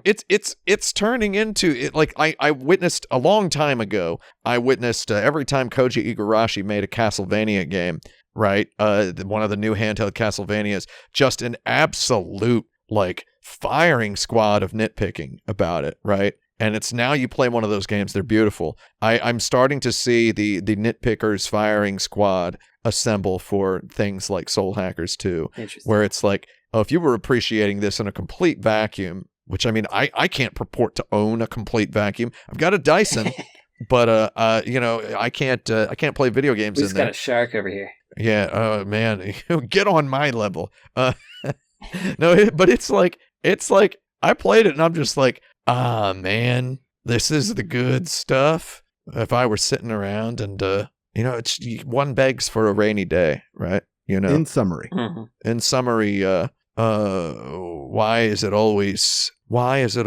looking away? There you go. Yeah. There, that describes it. I feel like we're really underutilizing critical hit on this list. Yeah. Well, this one wasn't a critical hit. It was not a Yeah. critical hit. Yeah. I don't know how many of these are going to be. It didn't exactly get lambasted by critics, but it was just kind of passed over. No critical hit ahead. Yeah. All right. That's good. Where do we rank it? Number 0. No, I'm just kidding. I don't know, man. I'm just glad it's there, dude. Yeah, we could put it above Power Slave. Above Power Slave? Wait, hold on. I mean, I don't know. I'm just now seeing higher than Xenoblade Chronicles 3 is at the very bottom next to Power Yeah, Slave. that's what I'm trying to. That's a little weird. I'm adjusting it. Let's go ahead and just because it's Atlas, put it at least above Xenoblade Chronicles 3. Okay. And below Neon White? I mean, if you want to. All right. I'm okay with that. I mean, I'd put it. This isn't my list, so I mean, whatever, right? Yeah, it's a combined effort. Brandon? What if I took this time to suggest that we use the bathroom and get water? All right, where do you want to rank that? Yeah. Right now, I rank it number 1 because I have to pee and I'm thirsty. Oh, I just want to see if you ranked it at number 2 to sort of, time it. Hey, good jokes. Okay, Oh, all good right, joke. fine. I'll do my next one. Okay. Yeah. Okay, so my next game, again, keep in mind my wrist problems. This is a game, and I know this is going to sound ridiculous. This is a game that I started playing last night, okay? Shoot. In preparation for this show, but I bought it a long time ago when it was $20 because nobody wanted it, and I was pretty sure it was going to be a game that I either was really annoyed by or would really like. And it turned out, at least so far, 2 hours in, I really like it. I've seen that most people's complaints come from later, but the game is Ghostwire Tokyo. Oh, GWT.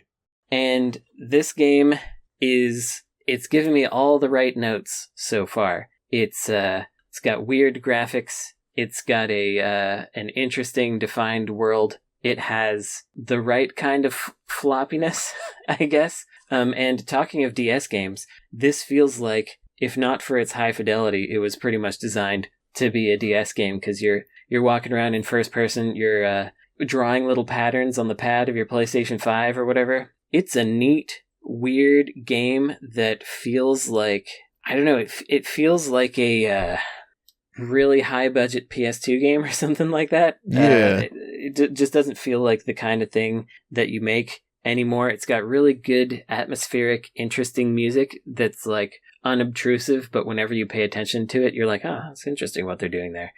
It's I love a spooky, not scary video game, which this is. The combat can get a little annoying, but it gets better as you go on. But it's just got really good vibes. What I've seen from people later on is that it kind of gets a little too fetch questy, and there's not enough combat and stuff. But the thing I like about this game is you're just hanging out in Shibuya. Very hangout, yeah. Like, it feels very much like what happens in Shibuya. Tim, you've had this experience of being there. Oh, I've been there. Being stuck there after last train. And there's just all kinds of ghouls shambling around. And most of the stores are closed, but all the lights are still on. All the music is still blaring. And it's like a living dead city is what it feels like.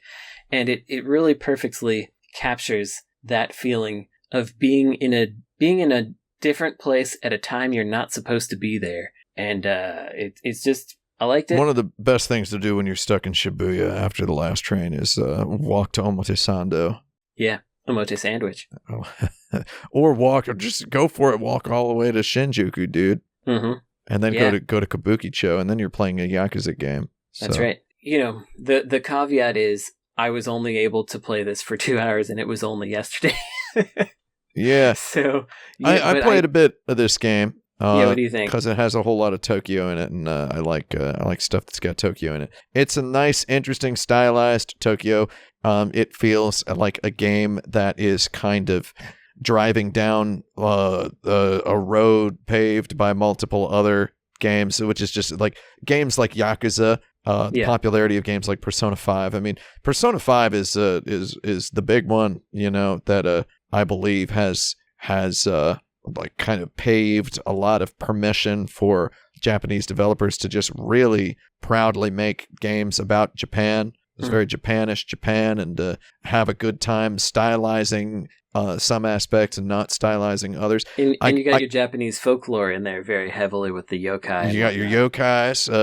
You got your real hardcore yokais, which, you've got Yokai Watch by Level 5 out there, which is a twist on Pokemon. So you've got, and then Shin Megami Tensei has demons in it. So it's a natural fit to have yokai in a Shibuya zone. I get this very virtuosic feeling, and it's a very strange soup of a video game. I do get a lot of... I love the game Astral Chain. I've talked about Astral Chain before, which is not the same type of video game as Ghostwire Tokyo, but it is in a similar vein where it feels like it is slam jamming all sorts of little genre things effortlessly together into kind of a breezy video game that's more or less about hanging out. Astral Chain has the Devil May Cry-esque battles, which very cutely use 2 analog sticks, whereas this doesn't exactly have the stuff like that necessarily. It's got some FPS. Yeah, it's a little FPS-ish. Yeah, but it's kind of like if Yakuza had an FP. If Yakuza made a character with a gun, they would probably, or with a projectile weapon, it would probably be something like this. So it does necessarily feel like it's not. I mean, I wouldn't describe anyone in the big Japanese video game industry as piggybacking on anything, but it seems as though they're all being bolstered and buoyed and encouraged by one another to make weirder, more eclectically combination-filled video games. So as a sort of a child of a Yakuza and a Persona, we're also retaining DNA of something like Evil Within or Resident Evil. I think it's a nice little sweet thing. Good game. And it feels very much like a really solid 7 out of 10 type of video game. It's quite an insert credity video game, but at the same time, it's got, like, you walk through an area and the graphics change like 4 times. They're just flipping around and doing weird stuff because you're walking through a weird corrupted zone or something. And they do that only in these kind of little dungeony rooms, but it looks really neat, and it actually takes advantage of new hardware and to do something that isn't just show me real graphics. It's showing you stylized weirdness and stuff.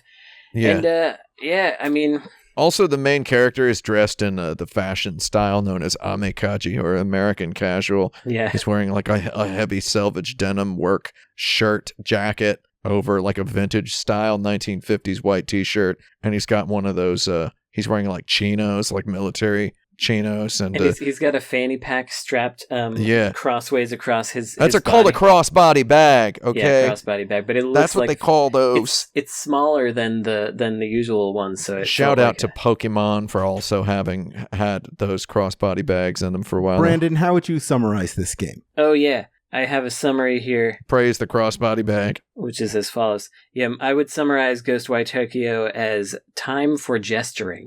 You're always moving your hands around in that thing. That's true. Yeah. I would call it Visions of Everjail, is what I would call it. I feel like as a 7 out of 10, I want to put it in the middle, maybe. I don't know. Man, that Soul Hackers 2 is getting beat down. Yeah, but that's okay. That's okay. The best thing I can say about Ghostwire Tokyo is I want to play it more. You want to put it over Vampire Survivors? No. Uh-oh. Where relative to Signalis then? Oh, maybe below Signalis, but then I'm wounding Frank, which I don't want to do either. I mean, but Shinji Mikami worked on this Ghostwire Tokyo, so shouldn't we? Okay. But did the guys who did the textures for the? That's right. That's a very good question. I would put it below Signalis if that's okay. I agree with that, even though the guys who made the textures are really kind of getting the short end of the stick here. I have another game on here that's going to be lower. Those guys with their 8K cameras taking photographs of walls in Spain just to have their efforts insulted by a brand new video game by it's number Shinji one. Mikami. It's number one. It's above Elden Ring. Let's go. Yeah. No! Don't joke about that. That would be funny. Yeah, Ghostwire Tokyo, right below Signalis. Well, time for Dung. I'm going to take this time to look up some more Elden Ring quips. Yeah. If only there was something I felt this way about. Felt what way about? What are you talking about? We're looking at Elden Ring messages. Yeah. Oh. I was saying if only there was something that I felt this way about, I could say try something incredible. But I didn't. Not this year. Didn't really feel that way. Yeah, I mean, that was really just Elden Ring this year.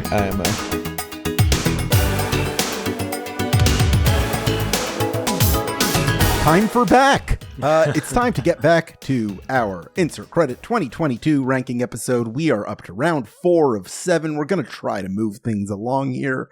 Frank, what you got for us? I've got 4 left on the list, 3 more to nominate, right? That's right. So I've got an actual new game. I've got 2 re-releases, and I've got another wild card. So I'm having a difficult time figuring out which to eliminate. Toss out that actual new game. Let's take a look. Yeah, let's see it. Sonic Frontiers.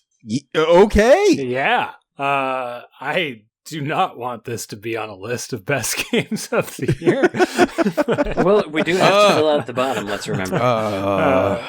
So it's I'm jumping ahead of my ranking, but I want to say I do not dislike Power Slave Exhumed, but I would put this above Power Slave Exhumed. So Sonic Frontiers is all right. Okay. It's okay. It's okay. It's not terrible. It's fine. I like it. Yeah, it's... I love how blocks just pop out of nowhere when you're like 12 feet in front of them. It reminds me of Sonic the Hedgehog and Sonic the Hedgehog 2, where springs appear in the ground as you're running. It's very Sonic. It's so for those who have not played it, it is not the Breath of the Wild that is promised to you. That's the first thing to know. It is a series of open worlds that are just kind of playgrounds for Sonic, which is something I always thought I wanted, to be honest.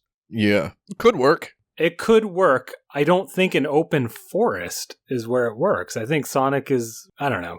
You don't literally have to go to the like early 90s VR look to like nail the Sonic aesthetic, but Sonic has an aesthetic and it's not beautiful forests and calming music. And yeah, you don't want to put him in Oblivion.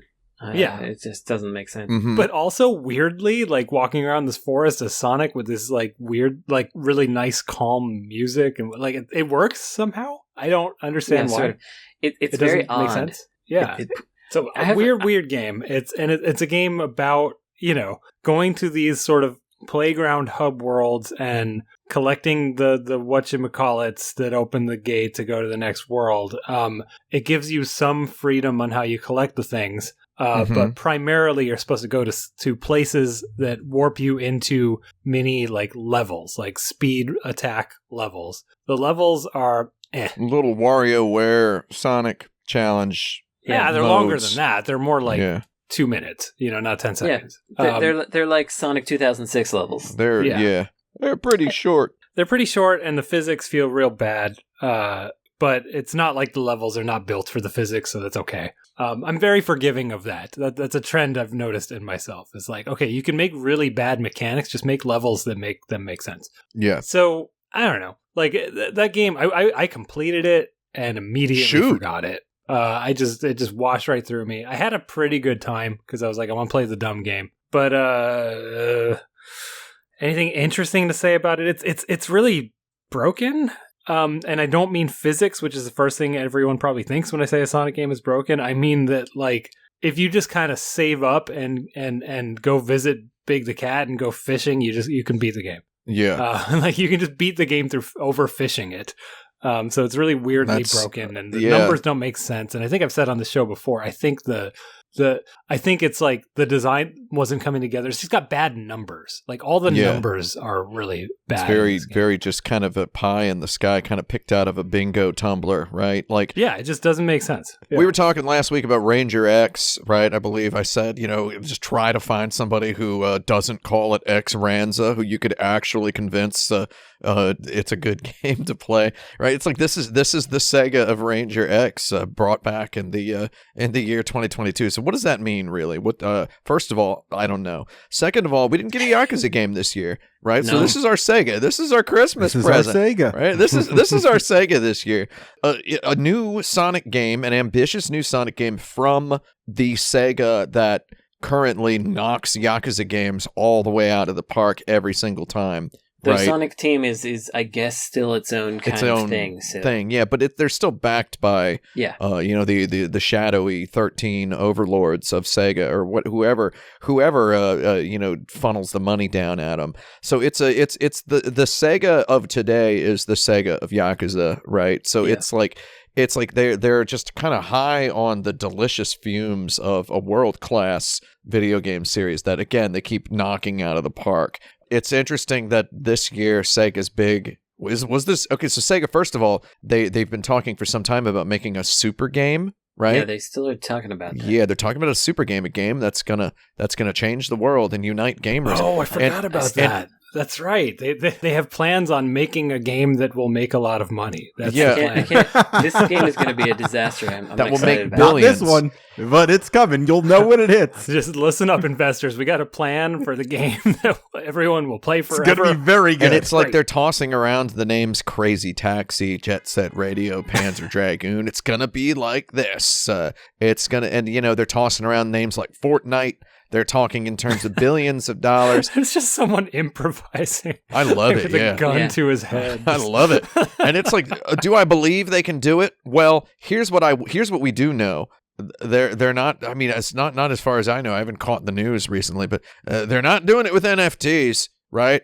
So, I mean, they haven't talked about how it's going to have NFTs the way somebody like Square Enix did and then backpedaled sort of. At some point, they sort of suggested that it was up on the table, but they haven't pushed it too much. There's a whole, we have McDonald's at home sort of thing going on with, they've got Yakuza, right? They've got a blueprint. Yeah. I was playing Judgment or Lost Judgment the other day. First of all, we didn't rank Lost Judgment on last year's list, which we did. We did? Yeah, we did. Yeah, whatever. I mean, I feel like whatever place it was at, I would move it up one place after playing it again. The problem was I hadn't played it yet because I didn't have time. Yeah, okay. That makes sense. But we ranked it anyway because we knew that I think neither of us had played it, but we knew we were going to like it. Yeah, I'd like dipped into it, but I couldn't say I'd played it. But now I played it, and then it came out on PC, and I done played it again. Yeah. And had a real good time. And I'm just like, why doesn't Sega make a Jack Reacher game, dude? Like, get a Western development team, use the Yakuza know-how, make a Jack Reacher game, man. That's what I was yelling. Like, it just occurred to me the middle of the night playing Lost Judgment a couple weeks back. I was like, I would kill for a Jack Reacher game in the Yakuza Judgment style. So it's like, they've got mega game potential here. They've got something that they can foster and grow, but they are still, born back ceaselessly into the past, wanting to make Sonic the Hedgehog, and it's like the hubris of putting out this Sonic. And also, it's not just hubris, it's kind of admirable hubris, if that's any literary criticism scholars in the audience can tell me if my logic is fallacious here, though. It's ambition. Yeah, it's ambition of a sort, which can also be a tragic flaw. Though it's like they're like, we've got this stuff that works. We know it works. It works real good. Let's just try to make a full open world Sonic game. What do you guys think? And then they're like, yeah, we can do that. It's just like, that's weird. You could just not do that. It's like it's never going to please everybody all the way. If I were perfectly curating this list, I would swap in Freedom Planet 2 for Sonic Frontiers. So that's not where we are. Yeah. Frank, how would you summarize? Sorry, I know that we were going to move fast, but it is Sonic, so we got to talk about it. Gotta go slow. I gotta go slow for Sonic.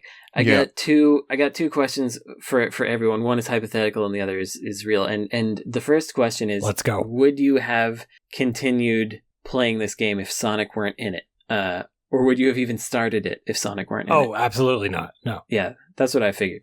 I actually, and this makes me sound weak, but I flat out just put it down despite Sonic. About 3 hours in, I was like, no. Because I was trying to do some challenge, and there was just a nightmare of like simultaneously Flappy Birdie and also the PlayStation 2 Havoc Physics-esque collision and physics kind of intermingling in a way that was preventing me from standing correctly on a platform I needed to fight some sort of massive Horizon Zero Dawn sort of overworld boss thing. Yeah. And I was like, you know what? Forget it. And I turned it off and never played it again. I mean, the shadow under Sonic when he jumps toward a platform does not indicate that he's over a platform. Like, yeah, that real bad alone is like, screw you. But I love the idea of it. I just want to clarify. I love the idea of this game, and I plan to look at it again at some point.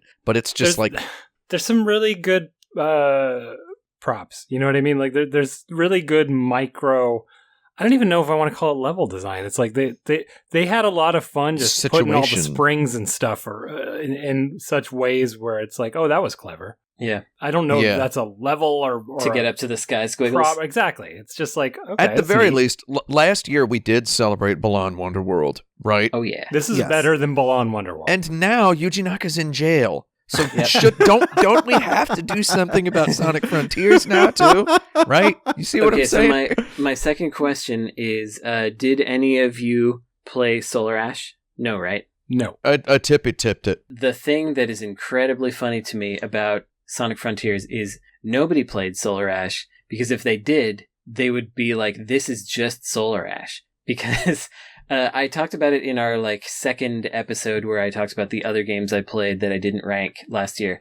But what I said about Solar Ash at the time is that it was very much like a 3D Sonic with all the same problems, but adding some Shadow of the Colossus stuff. So Solar Ash is a game where it feels really good to run around the world when you're on the ground, but then it's got the same rails. Oh my god!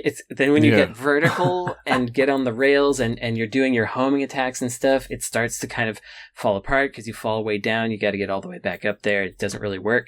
It also has you activating memory nodes to get story. It also has it's got the rail grinding. It has the giant Colossus style bosses that you have to fight using some obtuse mechanics that may or may not work for you.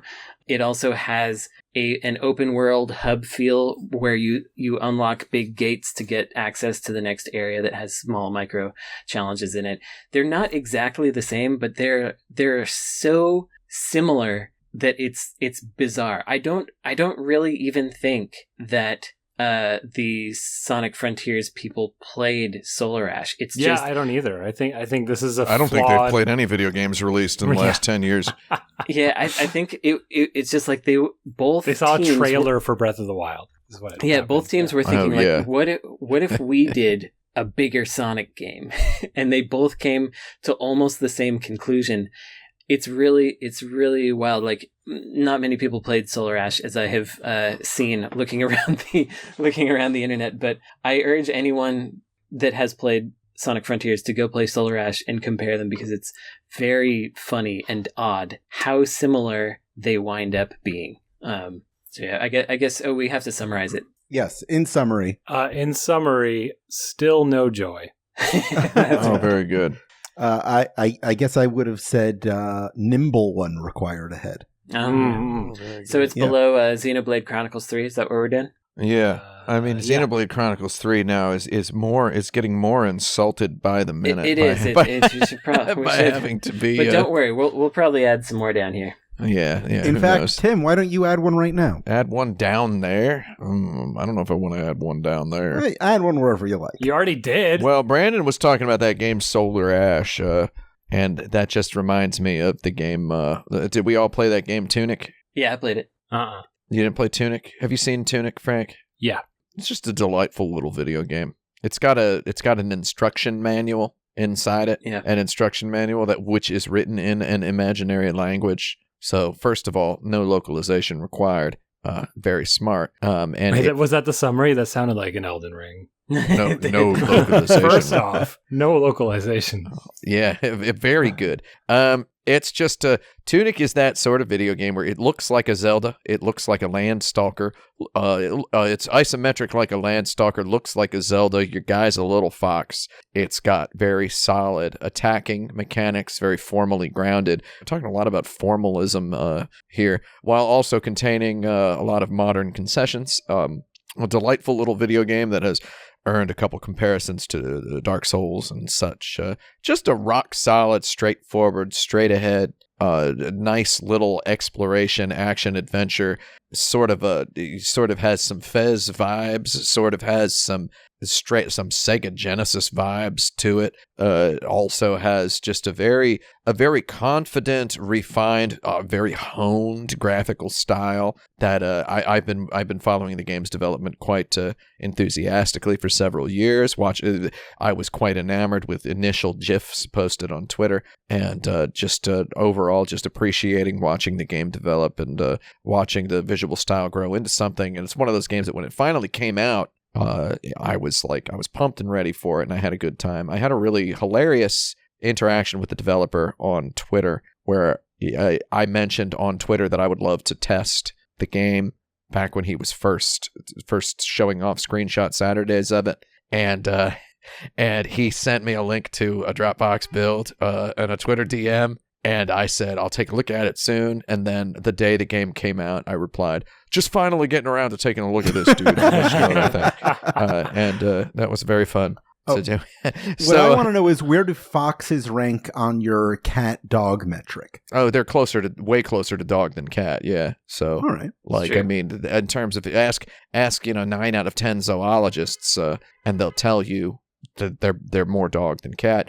And the 10th zoologist actually, is a fraudster and does not have a PhD in anything. Or he's like a reptile guy. Yeah, it's just a hepatologist or whatever it's called.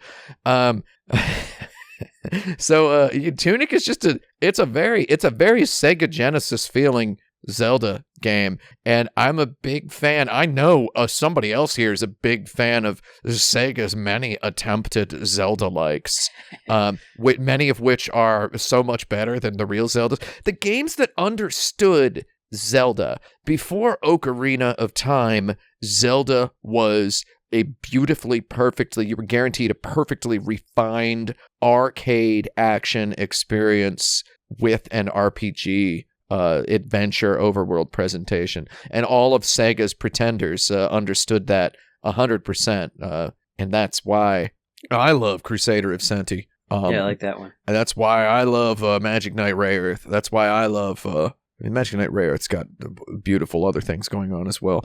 That's why I love Landstalker, right? And it's Tunic feels like the first game that I've played in the modern era that does something with a very, very critical understanding of all that stuff that I've loved my whole video game playing life, as a Nintendo boy who got a Genesis and then managed to buy Landstalker and Gunstar Heroes on the same day for $8 each at the Electronics Boutique at King of Prussia Mall in King of Prussia, Pennsylvania. That kid was ready for a game like Tunic in the year 2022.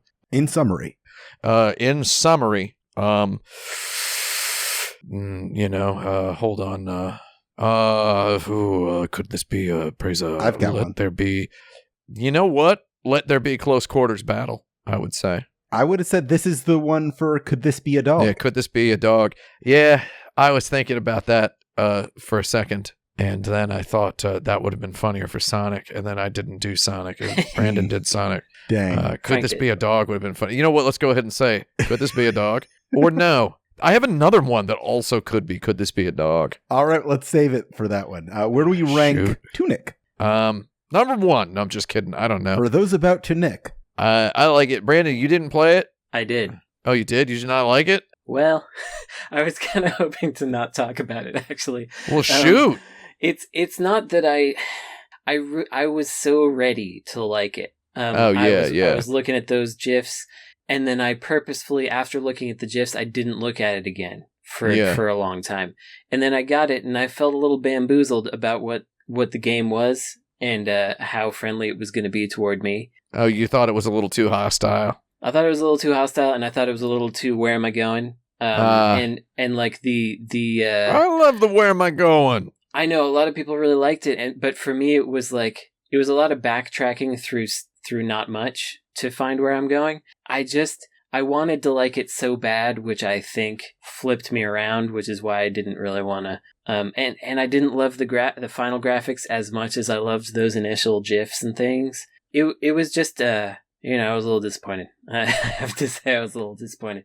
It's frustrating because everything everybody says about it is like stuff that I like, and they're like, but it's like this.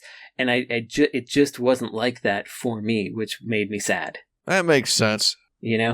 I think it's a pretty weed smoke video game. It's a pretty good one for smoking. I am going to try to give it a third or fourth go. Wait, what were you playing it on? Were you playing it on like Nintendo Switch with it? No, I was playing it on PS5. A stick drift, a drifty Joy-Con. I was playing it on the real deal. Yeah, but was your PS5 controller plugged in, or was it Bluetooth? No, I mean, I just want to take a moment to say Bluetooth sucks. Yeah, Bluetooth does suck. Anyway, I'm not against its inclusion on the list. I was just gonna maybe not weigh in on it, but then I just did. We gotta rank it. I'd put it. It's over Sonic Frontiers for sure for me. Yes. Oh yeah, yeah. Sonic Frontiers is a nominal inclusion. Yeah, why not? Yeah, let's put it there. Brandon, you're up. I'm up. Okay, Frank, am I taking any of yours? This is a question. Should I recommend you one? I have 2 new to PC versions and 1 weird wild card that you did not. Okay. Oh, well, shoot. I mean, like, sounds exciting. Should I take 2 of yours later? It just depends on what I'm going to put up here next. Oh, no, let me do mine. You want to do yours? Unless we just do not want these PC versions. Like, I guess how we have cool to are they though? How chill are they? I think we decided not to because I didn't do my Paradise Killer. I'm going to combine the 2 into 1 and then do my wild card. The 2 do kind of go together. Okay. Let's do it. Okay. All right. I'm just going to do this one anyway.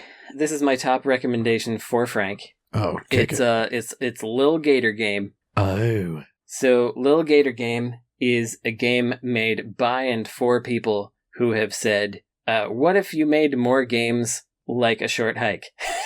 Yeah. and then they literally made that game. And so you start off playing this game and you're like, you know what? The controls are floppy and it's a little too much like A Short Hike. But then after you keep playing it for a while, you're like, you know what? It's nice that this is so much like A Short Hike. Because I was immediately turned off by that idea. I was like, well, no, I already did that. So that's how as much as I love that game, I don't want to. I didn't play this Little Gator Game. I conscientiously objected to it. Yeah, no, I totally because get it was it just seemed very, very brazenly trying to be A Short Hike, and it's also published by the makers of Yooka-Laylee, which includes core developers of Banjo-Kazooie, which I'm sworn to hate. I was kind of wary that it's like meant to be a cheeky joke about Gamergate. No. Certainly not. So I'll say what this game is about. So it's about a little gator who wants to get older sister to play with them, but she's like studying for college exams or something, and in the process has recruited all of their friends to like set up a game around this island, and the game consists of like slaying beasts and stuff, but they're all just cardboard and you whack them with swords. So there is the thing that it adds. Essentially, they are playing Breath of the Wild. They're like real life LARPing Breath of the Wild, and you have a glide and a shield that you can slide on. So it's basically if the kids in the Short Hike were pretending to play Legend of Zelda Breath of the Wild, and so like there are enemies that you can attack, but they don't attack you. There's no damage that you ever take, and it's just a pleasant space to move around. You're constantly meeting new friends who have little things that they want you to do. There's like 50 something friends for you to meet and have little interactions with, and it just like the more I was playing it, the more I felt that it was pleasant. Yeah. At the same time, I fully understand the objection because it is truly A Short Hike plus Breath of the Wild. There's no ambiguity. Published by some people responsible for Banjo-Kazooie once again. There's no ambiguity about it, and it does floppy to play, but at the same time, I think that, Frank, if you picked it up and you played it for a half an hour, you'd be like, you know what? I'm gonna keep playing this, and then probably he'll just be like, oh yeah, look, can I get up there? And then you can get up there eventually. So it's interesting. I really liked the short hike. I did play through it all the way. Not that was very difficult. While I was researching for my Boku no Natsuyasumi video, I was playing non-violent games that are just about navigation and exploration, and a short hike kind of feels like a platonic ideal speed run of a Boku no Natsuyasumi sort of game. Yeah, and this does, by the way, have speed running stuff in it that you can do. It has like a speed run setting. I mean, I'm sure the game is fine. It's just some stuff put me off of it. The fact that I just posted in our Discord here a screenshot from the trailer, which 10 seconds in contains a pull quote from Pocket Tactics that says, "This is easily the most wholesome game of the year, if not the decade." And I just want to say out loud somewhere, I've kind of been cagey about this. I think the use of the word wholesome to describe a video game is just an immediate monstrous like red flag to me personally. Yes. I want to agree with that. And I think it's the tritest. Yeah. Well, it also I'm trying to figure out how to explain this. It feels like the continuation of how every IGF game for years was made specifically for Brandon Boyer. Yeah. Yeah. Yeah. Yeah. It's like they're trying to pay off some debt that's not even real. Some imaginary debt is being continually paid off. Or it's like games would be respected if they weren't violent. About like violence and killing. Yeah. It's like they've been here, dude. Right? Like, so yeah, to see, there was just like recently a New York Times article, again, it happens all the time, about the Last of Us TV show, where they're just like, most video games are usually, until very recently, were considered toys for small children. But recently adults have played them sometimes. And it's just like, come on, guys. Just always with this stuff. Anyway, that's like your Rankin Bass villain voice. Yeah. I'm working on some characters. I'm Mr. White Christmas. I'm helping some buddies with some stuff. So what I would say about in the defense of this game is don't want to dump this all on this game, by the way. This game is very clearly poor Gator. It is made by it's not cynical or ironic or cash grabby. These people played a short hike and loved it, and they made a whole fan game about it. They idolized this game in a way, it feels like, and so it's very. I couldn't say that they're humble about it because they're brazenly doing the same things, but they're wide-eyed about it, I guess I would say, is how it feels. Yeah, it's interesting. I don't feel the cynical hand of capital in it, even though I'm sure it's there. You know what I mean? I'm just gonna say you can either there's two sides of history to be on right here. You can either be a little Gator game guy or you can be Frog Detective 3 guy, and I think I would put myself in the Frog Detective 3 camp, which is also a 2022 game. Well, the other thing I could do is just switch this out for Pocky and Rocky Reshrine. Should I do that instead? Could this be a dog? How is that? Wait, I want to read the top 2 reviews on Steam. Okay, for let's do it. Little Gator game.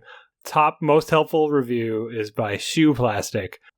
Quote: "This is what real life should be like." Very good. Second most helpful review is from Catboy, which says in its entirety, I quote, "I wish having friends was real." Oh, yeah. Yeah, that's pretty good. Yeah, it is. The whole game is about this little person trying to impress their sister, and then making like 1 million friends along the way and getting them all to play together in a playground. It's nice. It's sweet. I think at this point, like, it is your nomination. You can't switch it up. Yeah, it's fine. Yeah, we spent way too much time on this to not nominate.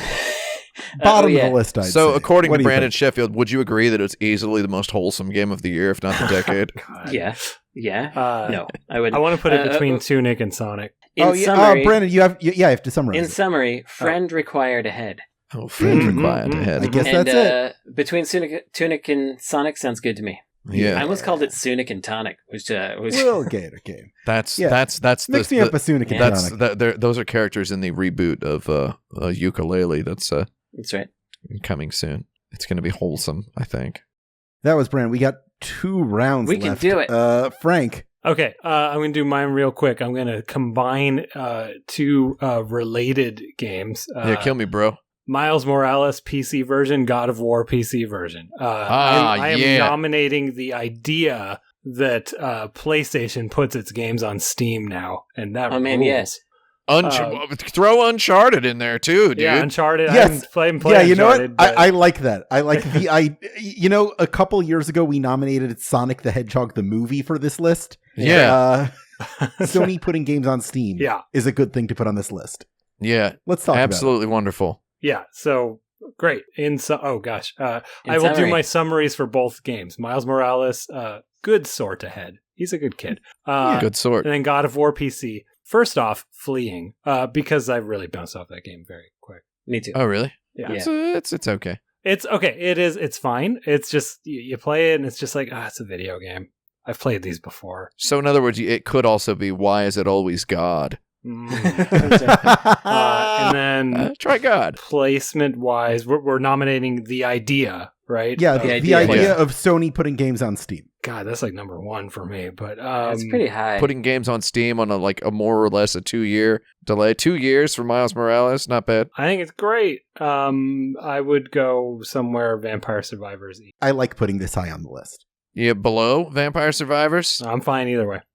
Serve. Yeah, I think that's okay. You know, the 2-year window is beautiful because it's like that's just enough time for me to buy the game, play it for 3 hours, put it down, do a whole bunch of other stuff, and then be like, what's on PC now? And then when it's on sale, I end up eventually actually playing it. Yeah. It's a good timer to have. Well, and I think there's something convenient about something being new that's already a proven quantity that I haven't gotten to yet. Yeah. I don't know. It's neat. I feel I'm playing a new game that just came out for $60. There's some excitement to that. And it's something I know is good. Yeah, the hype cycle is just like, I literally don't care if I play the game within the first 3 years it's out. It doesn't matter. Well, no, the hype cycle actually works. It launders the opinion. And you end up with, you get only, does the stain come out or not, right? Yeah. So it's if it's been laundered enough, and you're like, it's, if the game's good after a certain period of time. I'm waiting for Sony to put that Ghost of Tsushima on Steam, because I'll play that a third time. Ghost of Tsushima? Like an enormous moron. I played that Horizon Zero Dawn on Steam. That's it. Why would you play that on a PlayStation? Play it on Steam, etc. Good job, guys, at Sony.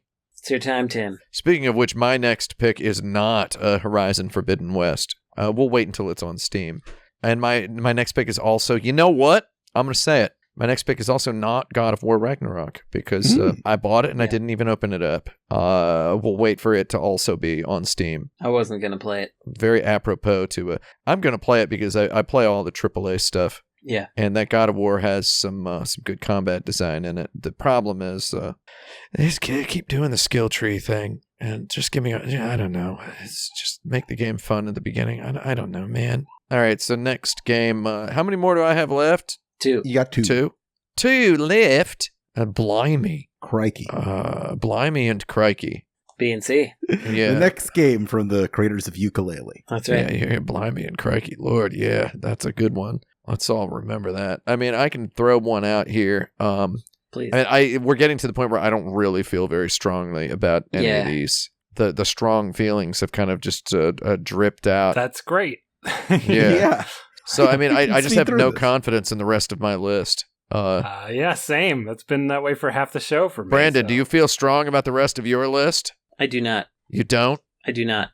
Yeah, okay, do we want to just line up? You want to just call it here? I know what's on just there. like there weren't enough good games this year? I mean, there's games that I enjoyed. We could put some more. It just feels a little iffy to put Kirby Forgotten Land on a list. Did you play that one, Brandon? Yeah, I played it. It's all right. Yep, it was all right. Didn't really do it all the way, but it was okay. It's a real Kirby game. They made a real 3D Kirby game. It's got a car in it. It's I feel like this wasn't the Kirby game for me to start with. Well, it was not the one. I mean, keep digging, and you'll see. Basically, they've got a thing. So wait, Frank, you said your next couple of games are, or you have one more. He only has one left. I have one more choice, and it's a weird wild card. It's not Pentiment. No. Did you play Pentiment? No. Do you know what it is? No. It's the new Obsidian game. Yeah, it's a new Obsidian, Baroque looking. Yeah, it's about monks in a monastery. Is it Baroque? I don't know about styles. And it's just look it up, Pentiment. Okay. It's a 2D, very dialogue heavy RPG. Has a lot of fun with fonts. It's basically a Frank Cifaldi game. A wonderful little piece of video game. Again, everything I said earlier in the show about diversity of the video game developer backgrounds and stories and histories and interests added to the extremely robust formal foundation, the more scholarly sort of thinking about video game design as an art form and the single player board games that are structurally weird while also being really good fiction. Apply all that to what if it was Obsidian making it. Yeah, the fact that Obsidian made this game is what has continued to be the most interesting thing about it to me. Like, yeah, it's neat. These guys made this game. It's got some visual choices. I think Frank has looked at it and died because he's so interested. I would say. No, I'm looking at it and going, all right, sure. Yeah, give it a shot. Yeah, I might. It's on that Xbox Game Pass. I don't have that. Oh, well, I mean, whatever. Maybe you do. Take a look. Some people have it and they don't know. Have you seen it on the PC? It's not very good.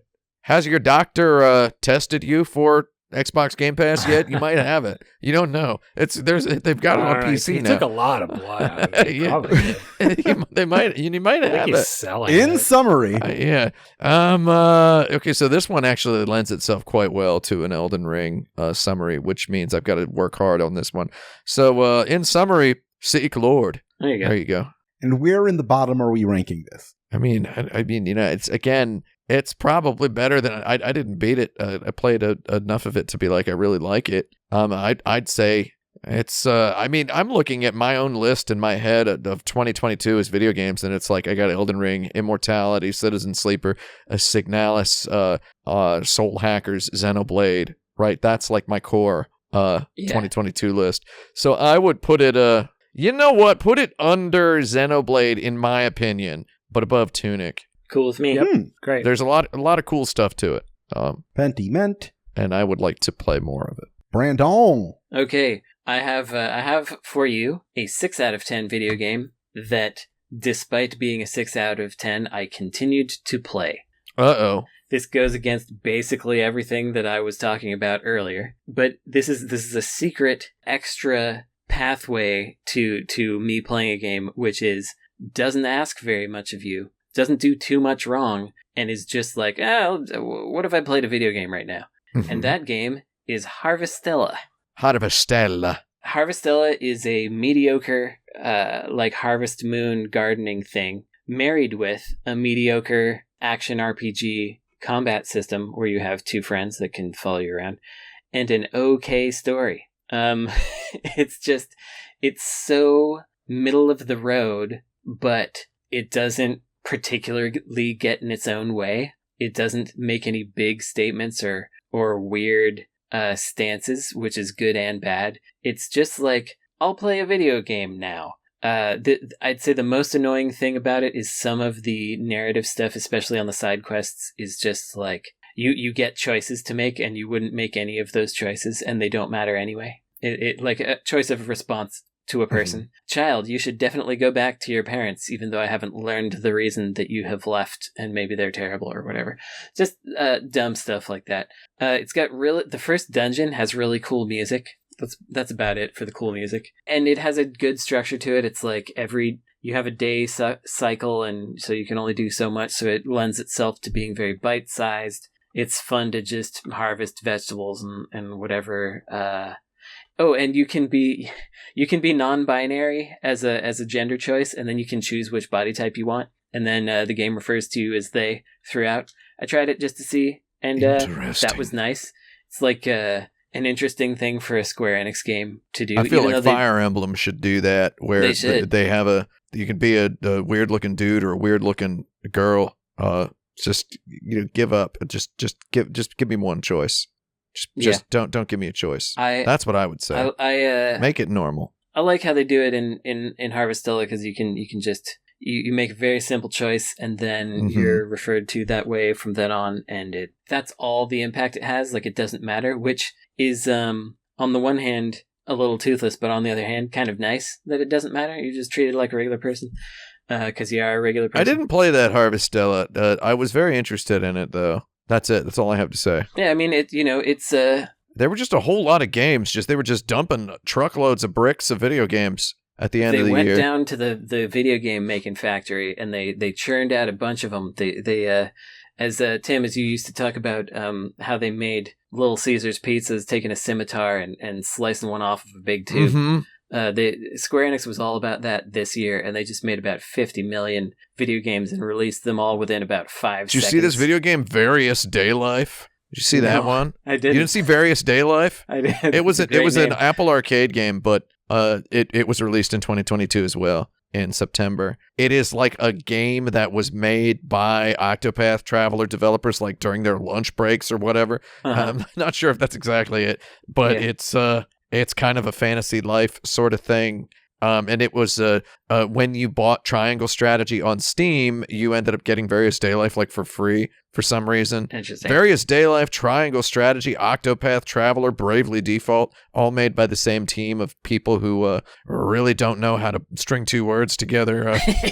So it's like, I mean, if I can just kind of staple Various Day Life, Triangle Strategy to this Harvestella, Square Enix's weird little... Square Enix's mediocre RPGs.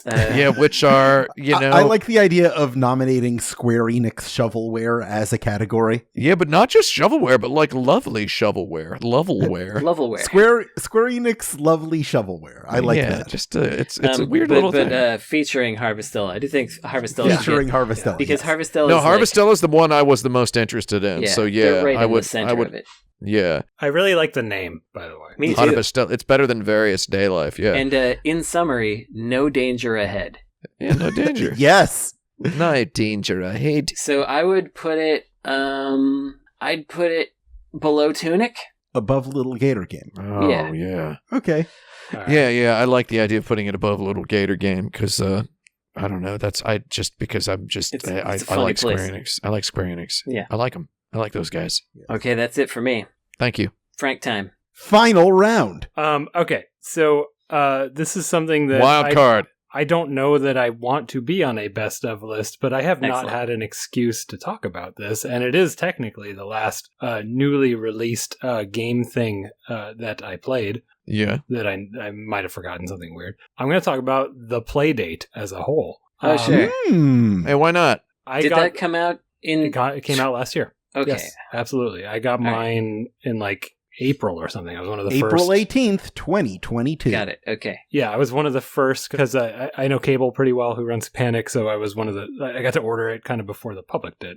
So I was one of the first to get it. My interest in the Playdate wasn't, I think, what a lot of people's was. Like, I don't crave weird, tiny games by indies. I don't crave even a handheld. Like the crank is cute or whatever, but like that's not what excited me. What excited me was that the fact that some guys bugged Keita Takahashi till he I don't care about that either. Till he peeled something off in a weekend or whatever. I don't care about that either. What I liked conceivably, theoretically, was that games were released weekly on a schedule, and I envisioned something like when we would all sort of get the same Wii games at the same time and talk about them. I was envisioning the Playdate being a social experience. That would have been great. I imagined we would all have one at the same time. We'd all get the same games beamed to us at the same time. We might play them for literally like 20 minutes, but we would all share an experience and tweet about it. And like that's the vision that I purchased. The reality is that because shipping hardware is real hard, everyone received these in a very staggered way. I got mine like a month ago. Right. So, like, I was not in sync with anyone that I knew. And, I got it and I was playing the first two games and they were pretty okay. I really liked Diego's game. I played all the way through that Casual Birder. Yeah. I also played all the way through Casual Birder. So I played through Casual Birder. I played a little bit of a surfing game. That was the first week, was those two games. I was trying to sort of like I went into an unofficial Discord to try to sort of like pretend I was in a community that I wanted to be a part of, but in reality, it just never came together. Like, my grand vision of like, I will reconnect with my sort of casual friends because we'll have an excuse to talk about something, just didn't happen because I was just in a different timeline than everyone else. And so it is still a really cool idea. I think that having a standalone, stupid, dinky platform like that is probably the best path toward that idea happening. I don't think we're all going to agree to be on our PlayStations or whatever. But it didn't come together in the way that I wanted. And I don't think I've played week 3 even, like I own this thing and it's just, I haven't turned it on, basically since I got it and realized that I was just like in the playground by myself, hitting the tetherball, to myself. Yep. So in summary, in summary, why is it always chaos? Yeah. Why is it always chaos? Why is it always chaos? You never know. And then I would put it, it's such a good idea, and it's not anyone's fault, but I would put it at the bottom of the list. Oh, nice, yeah. Yeah, I basically feel the same way as you, and I haven't had it I've had it for a month. Right. But it's like you just have these dumb little games to play by yourself. There's no community thing to interact with. But I will say that the one community aspect I had was I found some bugs and sent them to Diego, the person me too. who made Casual Printer. Okay. Oh, we did. Oh, Brandon, we shared an experience. Wait, top of the list. Top of the list. Should we move it? Wow. Should we move it up 1 because of that? Yes. It's now above Power Slave. No, top of the list. No. Very good. I also helped Diego. Wow. Yep. What a magical moment we've shared here. Tim, what's your last nomination? I've got one that I was wanting to put on, and I'm not gonna do it. Ooh. Because when it comes out on Steam, I'll put it on for that year. Maybe. That's when I'll play it. Yeah. And that game is Behold Treasure Chest, Dragon Quest Treasures for the Nintendo Switch, which runs at like 14 FPS, but it's still a nice, beautiful... It's by Tosei. It's a very Sega Dreamcast kind of video game in some weird way. Can I get mad real quick that I would absolutely play this Metroid Prime remake if it wasn't on the Switch? Oh, yeah. Well, it's one of the thing. few Switch games that runs at 60 FPS. So what? It's beautiful. All right, I paid for it instantly and played it for an hour or so last night. I will finally give Metroid Prime a good try. It sounds like you're primed to not have a good time. No, I'm going to do it. I'm going to have a good time. There's 2 games here that have a very similar attitude, and I don't know which one to pick because they're games about bros kicking butt, or in some cases kicking something they have that their enemies don't, which doesn't make sense. You mean Shell? Yeah, talking about Teenage Mutant Ninja Turtles? But I'm going to have to go ahead and not do Ninja Turtles. I'm going to have to do a game. People talked about it for a while before it came out, and then they talked about it for a while after it came out. And then I was excited about it all along. And when I finally arrived at it, I had much, much more of a good time than even I was prepared to. You're talking about Stray? I was lying. I was lying earlier when I said I wasn't excited about any of the games that remain on this list, because I just think that, awards season being what it is, we kind of tend to forget. So my Elden Ring summary for this one uses the template that's just one word with an exclamation point. Okay. Mm-hmm. Okay. And that one word is chaos. Oh. That's Stranger of Paradise, Final Fantasy Origin. Stranger of Paradise. A video game that is so thoroughly hilarious. Did you see that trucker cap, goddarn? I wish I had gotten it. I wish I had that. I wish I had gotten I that. tried to get it so hard. I didn't try hard enough. I should have. But did any of y'all play this game? I played it for a bit, enough to know that it was kind of like a Neo, too difficult for me kind of situation. If you ever get the time to but I do have it. I own it. Slide back over and check it out. I was so sad when the first trailer came out and the vast majority of intelligent people's opinions was to call the game unintentionally hilarious or whatever. It's like, man, that game knows what's up. It seemed dude. pretty intentionally hilarious. Yeah, it knows exactly what's up. The main character's just a phenomenally realized in my opinion. And also the fact that it's a remake of Final Fantasy 1, which is a trash barrel video game. Yeah. Like, I believe it is the most elegantly beautiful remake you could possibly do of that game, that captures what is actually, like, practically important about the spirit of that game. I loved it all the way. Just a beautiful little stupid, ridiculous, breezy thing. And it's got online multiplayer, and you're meant to just kind of replay the missions, which are just a gently, luxuriously Final Fantasy skinned, Phantasy Star Online zones, where you have a sort of a light core Neo Dark Souls battle system with some more Kingdom Heartsy spells, shortcuts, and such.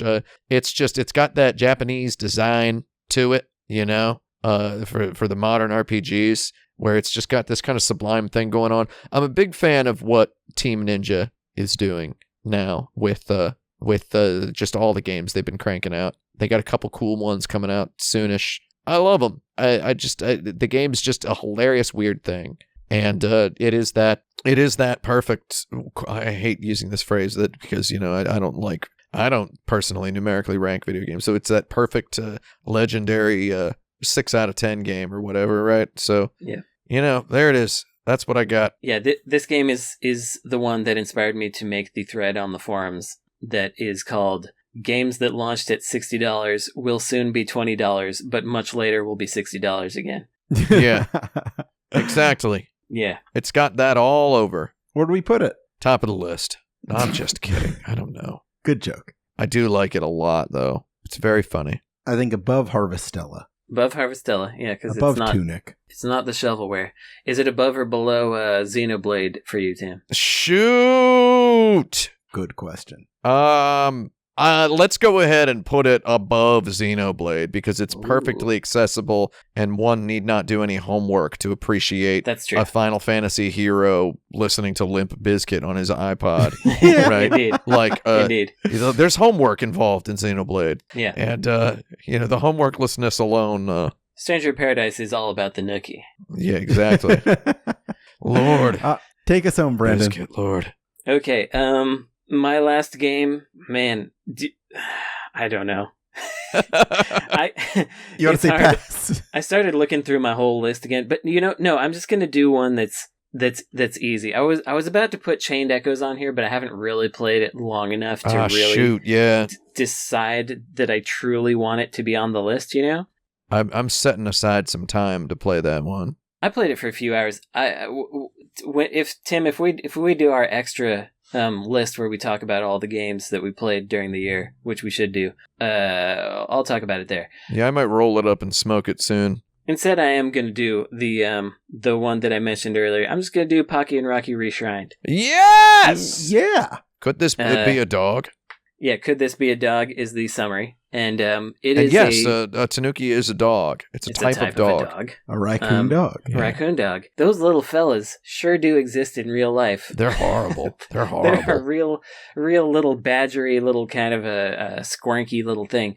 But I think they're cute. Anyway, yeah, Pocky and Rocky Reshrined. You got your hardcore action game made by Natsume Atari, remade by Tango Team, and it's just a loving tribute to themselves by themselves. Yeah, they're Sonic Mania-ing themselves. They freshen it up. They make it nice. For people who don't know the game, it's about a shrine maiden and her little Tanuki friend that have to go around and purify beat up the evil spirits. Beat up the evil spirits.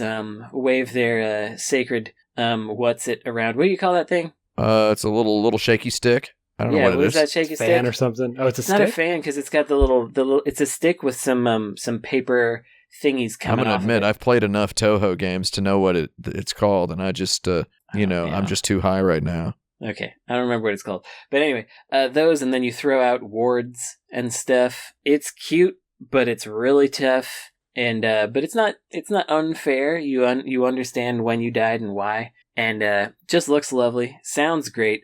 As you may have heard in the Tokyo Game Show special, the composer of the original Super Nintendo version and the reshrined version was just standing in front of the booth by himself handing out flyers.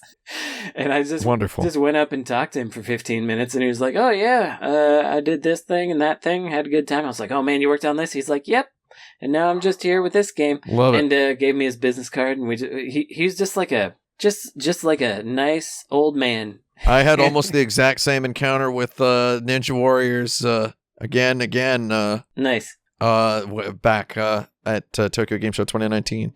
Yeah, it rules. Man, they also did that Wild Guns. Like, basically, if you fancy yourself a gamer of any sort. Okay, so I just want to say that I saw earlier today that this Etrian Odyssey trilogy remaster that's coming out for all of this stuff in June, it's $80. Did you know this? I didn't. I rate gamers beneath, for example, Yuzo Koshiro's tweets, which makes me feel pretty sad. I mean, it is 3 games. It's 3 games. It's 3 big games. It's 3 beautiful games. It's 3 games you can't play elsewhere. It's 3 games that have been meticulously remade, etc., etc. Taito, when they make their Darius Burst Chronicle Saviors EX plus Alpha, whatever that's like $80 too. Yeah, they also launched those at $80, $120 for like the complete collection on Steam or whatever, right? Like, I love this idea of premium retro. You know, I mean, it makes me sound like a bit of a rich man. It's like these things do go on sale, right? I love the idea of this of these guys just selling these games for what they're actually worth. Like, so wait, how much is $29.99? It's $29.99 for Pokken Rocky Reshrined. Yeah. I mean, I bought it on Steam. It's I didn't buy it on Steam. No, it doesn't exist on Steam. Hey, yeah, it's on my wish list on Steam. That's why I don't know how much it costs. Yeah. Yeah, I have it on the Nintendo Switch. It's on the old Switchy, unfortunately. Wait, is there a Steam version coming? Yeah, it says coming soon. Oh, all right, I'll wish this that right now. Let's go. I looked it up. Let's Rocky this Pocky. Where do we put it? Okay, so I just need to point out I'm a real big fan of Pocky and Rocky, the original Pocky and Rocky. I also like Kiki Kai Kai as I call the original, it. like the MSX one. What's up? I like Pocky and Rocky 2 for the Super Nintendo, which is very different from Pocky and Rocky 1. It has some sort of intrusive RPG elements. I like the PC Engine one. Too difficult though. Yeah, I mean, the PC Engine one's a little nonsense. I love the old Super Nintendo, the one that was released as Pocky and Rocky, in the West, the one that put the series quote unquote on the map. I love that game as a sort of alternative shoot 'em up, right? Mm-hmm. And I love Pocky and Rocky 2 as a very different thing. And Pocky and Rocky Reshrined is just taking everything from every Pocky and Rocky game from across all of history and remaking it with, I mean, first of all, making something new, and second of all, making it with graphics that are kind of like the Super Nintendo one, but better in certain ways. It's looks, another as you remember it kind of. Yeah, it's as you remember it, but I think they go further than ever with it. Yeah. In a way that is just marvelous, because it's it's just like the proportions of the characters have been so meticulously tooled so that everything is like, this is like the most granular thing I can say about any video game. It's like, I feel like the size of the player character has been so workshopped to a point of like madness, where it's like such a the absolute perfect character size, where it's like the exact size that's big enough to be expressive enough to appreciate on a TV from 8 feet away, 10 feet away, while also being small enough to really fit into the chaotic action. There's just a whole lot of really beautiful, granular little things you can see and say about video games in here. A lot to learn for an aspiring stuff learner. I would say that in like when you look at the first, like the overworld map, when it kind of like the fog parts, you get an I am playing a video game feeling, but in a good way instead of the bad way. And I would also say that it's sort of opposed to how Sonic Team is. This Tango Project group, they know exactly what is good about their game, and how to push that and polish that and refine it. Whereas, of course, Sonic Team is like, why do people like this? Why do we like this? Let's see if we can figure it out this time. Horrible. Yeah, so it's like this is like one of the sad things is like I bought this game on Switch because I was excited. You know, I follow these guys, right? Yeah. And then it's like, why couldn't it have just been on Steam the same day? Yeah. It's same thing with Wild Guns, same thing with Ninja Warriors. There's really no reason not to. They should have just done it. Yeah, and it's like they're putting it on Switch because that's probably where people would want to play this. So if there's one thing they don't estimate as well as I wish they would, because I really hope this game has a 120 FPS mode. I think you can go PC. ahead and assume to blame Natsume USA, who is the publisher of these. I just want to say, who doesn't want a tasty snack while you're enjoying a Sylvester Stallone? Oh, very good. Yeah, I get the joke. That's when I was talking about 99 Ranch Market before the show, and if you spent $100 at 99 Ranch Market, you got a free 10-pack of Pocky last week. So, shoot. Too late for all y'all. How much Rocky do you get though? You get 0 Rocky, and that's the big problem. Yeah. You know, there's not even any Rocky in that new Creed movie, apparently. And there's no Becky either. Oh, I just got the joke. Wow. I think we have to close on that. Where do you rank? Yeah, where's P-Rock and Shrine go? Man, yeah, where do we put it? Number 1? No, that's a joke. I don't know where to put it, to be honest with you. Well, it's bottom of the list until it's on Steam. That's right. So do you want to put it above Tunic to be the true ruler of the could this be dog? Yeah, dog ahead. Yeah, because I also like voting for this genre of premium retro or whatever. Premium retro. Cool. Yeah, one thing that we almost hit on last week that we talked about Yakuza a lot last time when we called Yakuza 0 the greatest game of all time, and the more time passes since us saying that, the more I like it. It feels good. Yeah, so it's I got a lot of people asking me a lot of questions about Yakuza. Maybe we'll talk about Yakuza more some other day.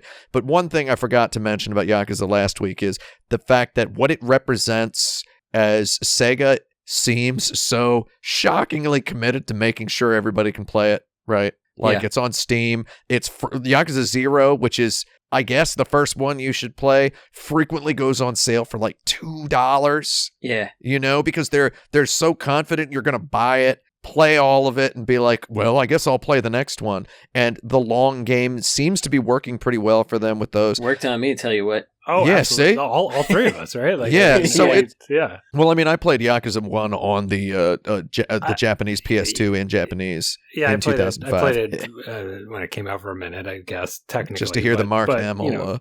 No, not at the time. I didn't even know it was Mark Hamill. But the fact that Sega is so dedicated to, and I know Frank is the one who owns the copyright on this term or whatever, but they're so dedicated to preserving the history of the Yakuza series for some reason. Should I trademark this? And it's so incredibly admirable. I mean that they remade Yakuza 1 and 2 as Kiwami and tooled them a little bit. That's basically their Pocky and Rocky reshrining of Yakuza 1 and 2. Yeah. Well, and what's even cooler, I think, is that they have merged the entire series to all sort of feel the same. Yeah. Right. And they've got this Like a Dragon Ishin Kiwami's coming out now. I'm gonna play it. I'm going to play the heck. I'm going to play it till its goddamn wheels fall off.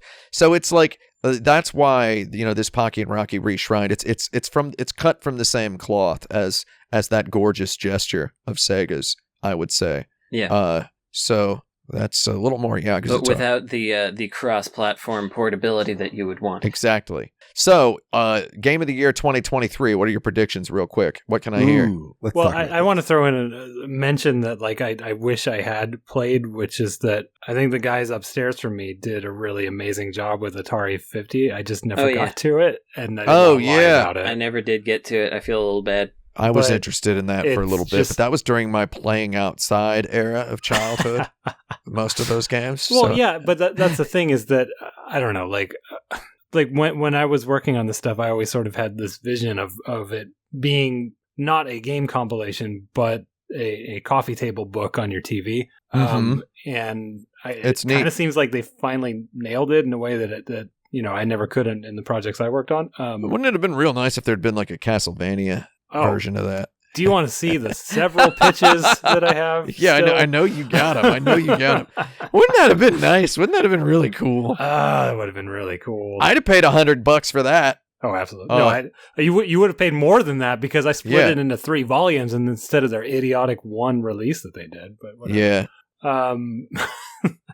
Anyway, like they did a really amazing job of taking stuff that honestly no one cares about. Like none of us care about this stuff, right? Like I don't care. Yeah, like I said, it was my playing outside era of childhood. But making a package where it's like you can digest this moment of history and appreciate it and just poke at the games and just spend like a day with it and sort of get it and have a good narrative told to you and just get yourself educated and maybe have some fun. I'm not sure. I care about the Jaguar. Should I though?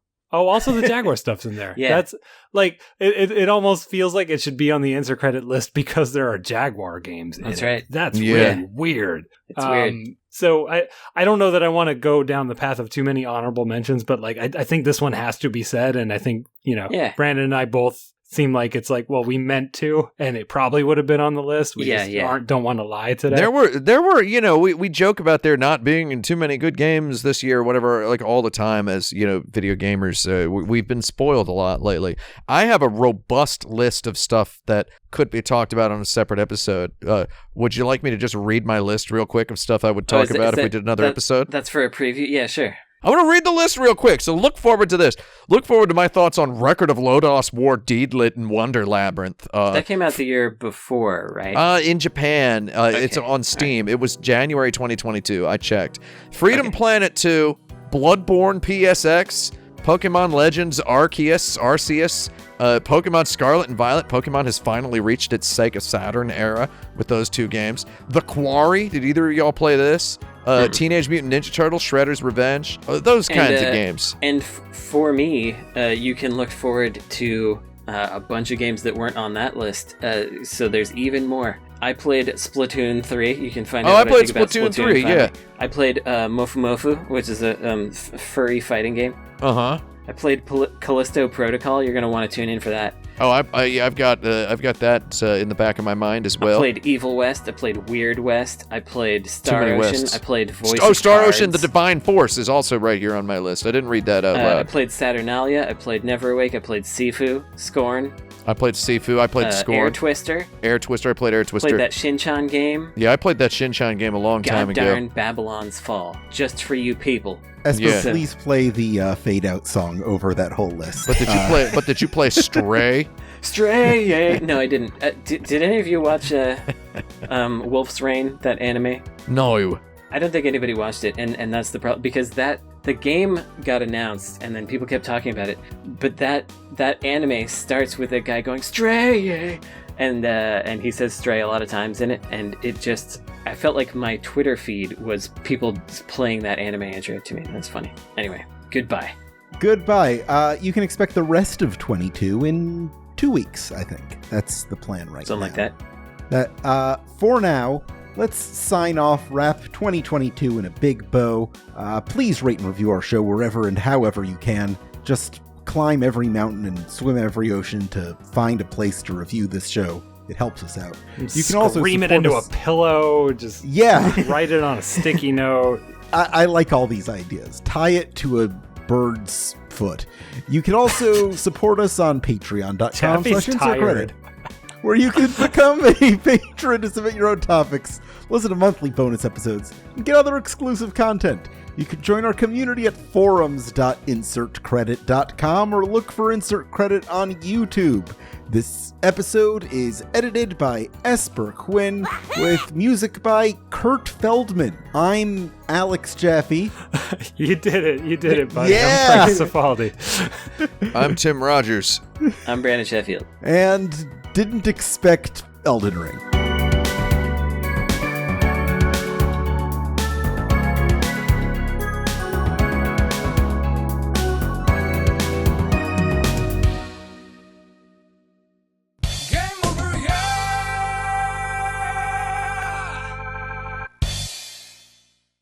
Didn't expect Elden Ring. You did. Yeah, I did. I'm looking at this list of games coming. We didn't talk about Bayonetta 3. Oh, we didn't talk about 2023. Yeah. No, we did not talk about. No, it'll be fun to next time we can do. What do you think the game of the year 2023 Tim, is?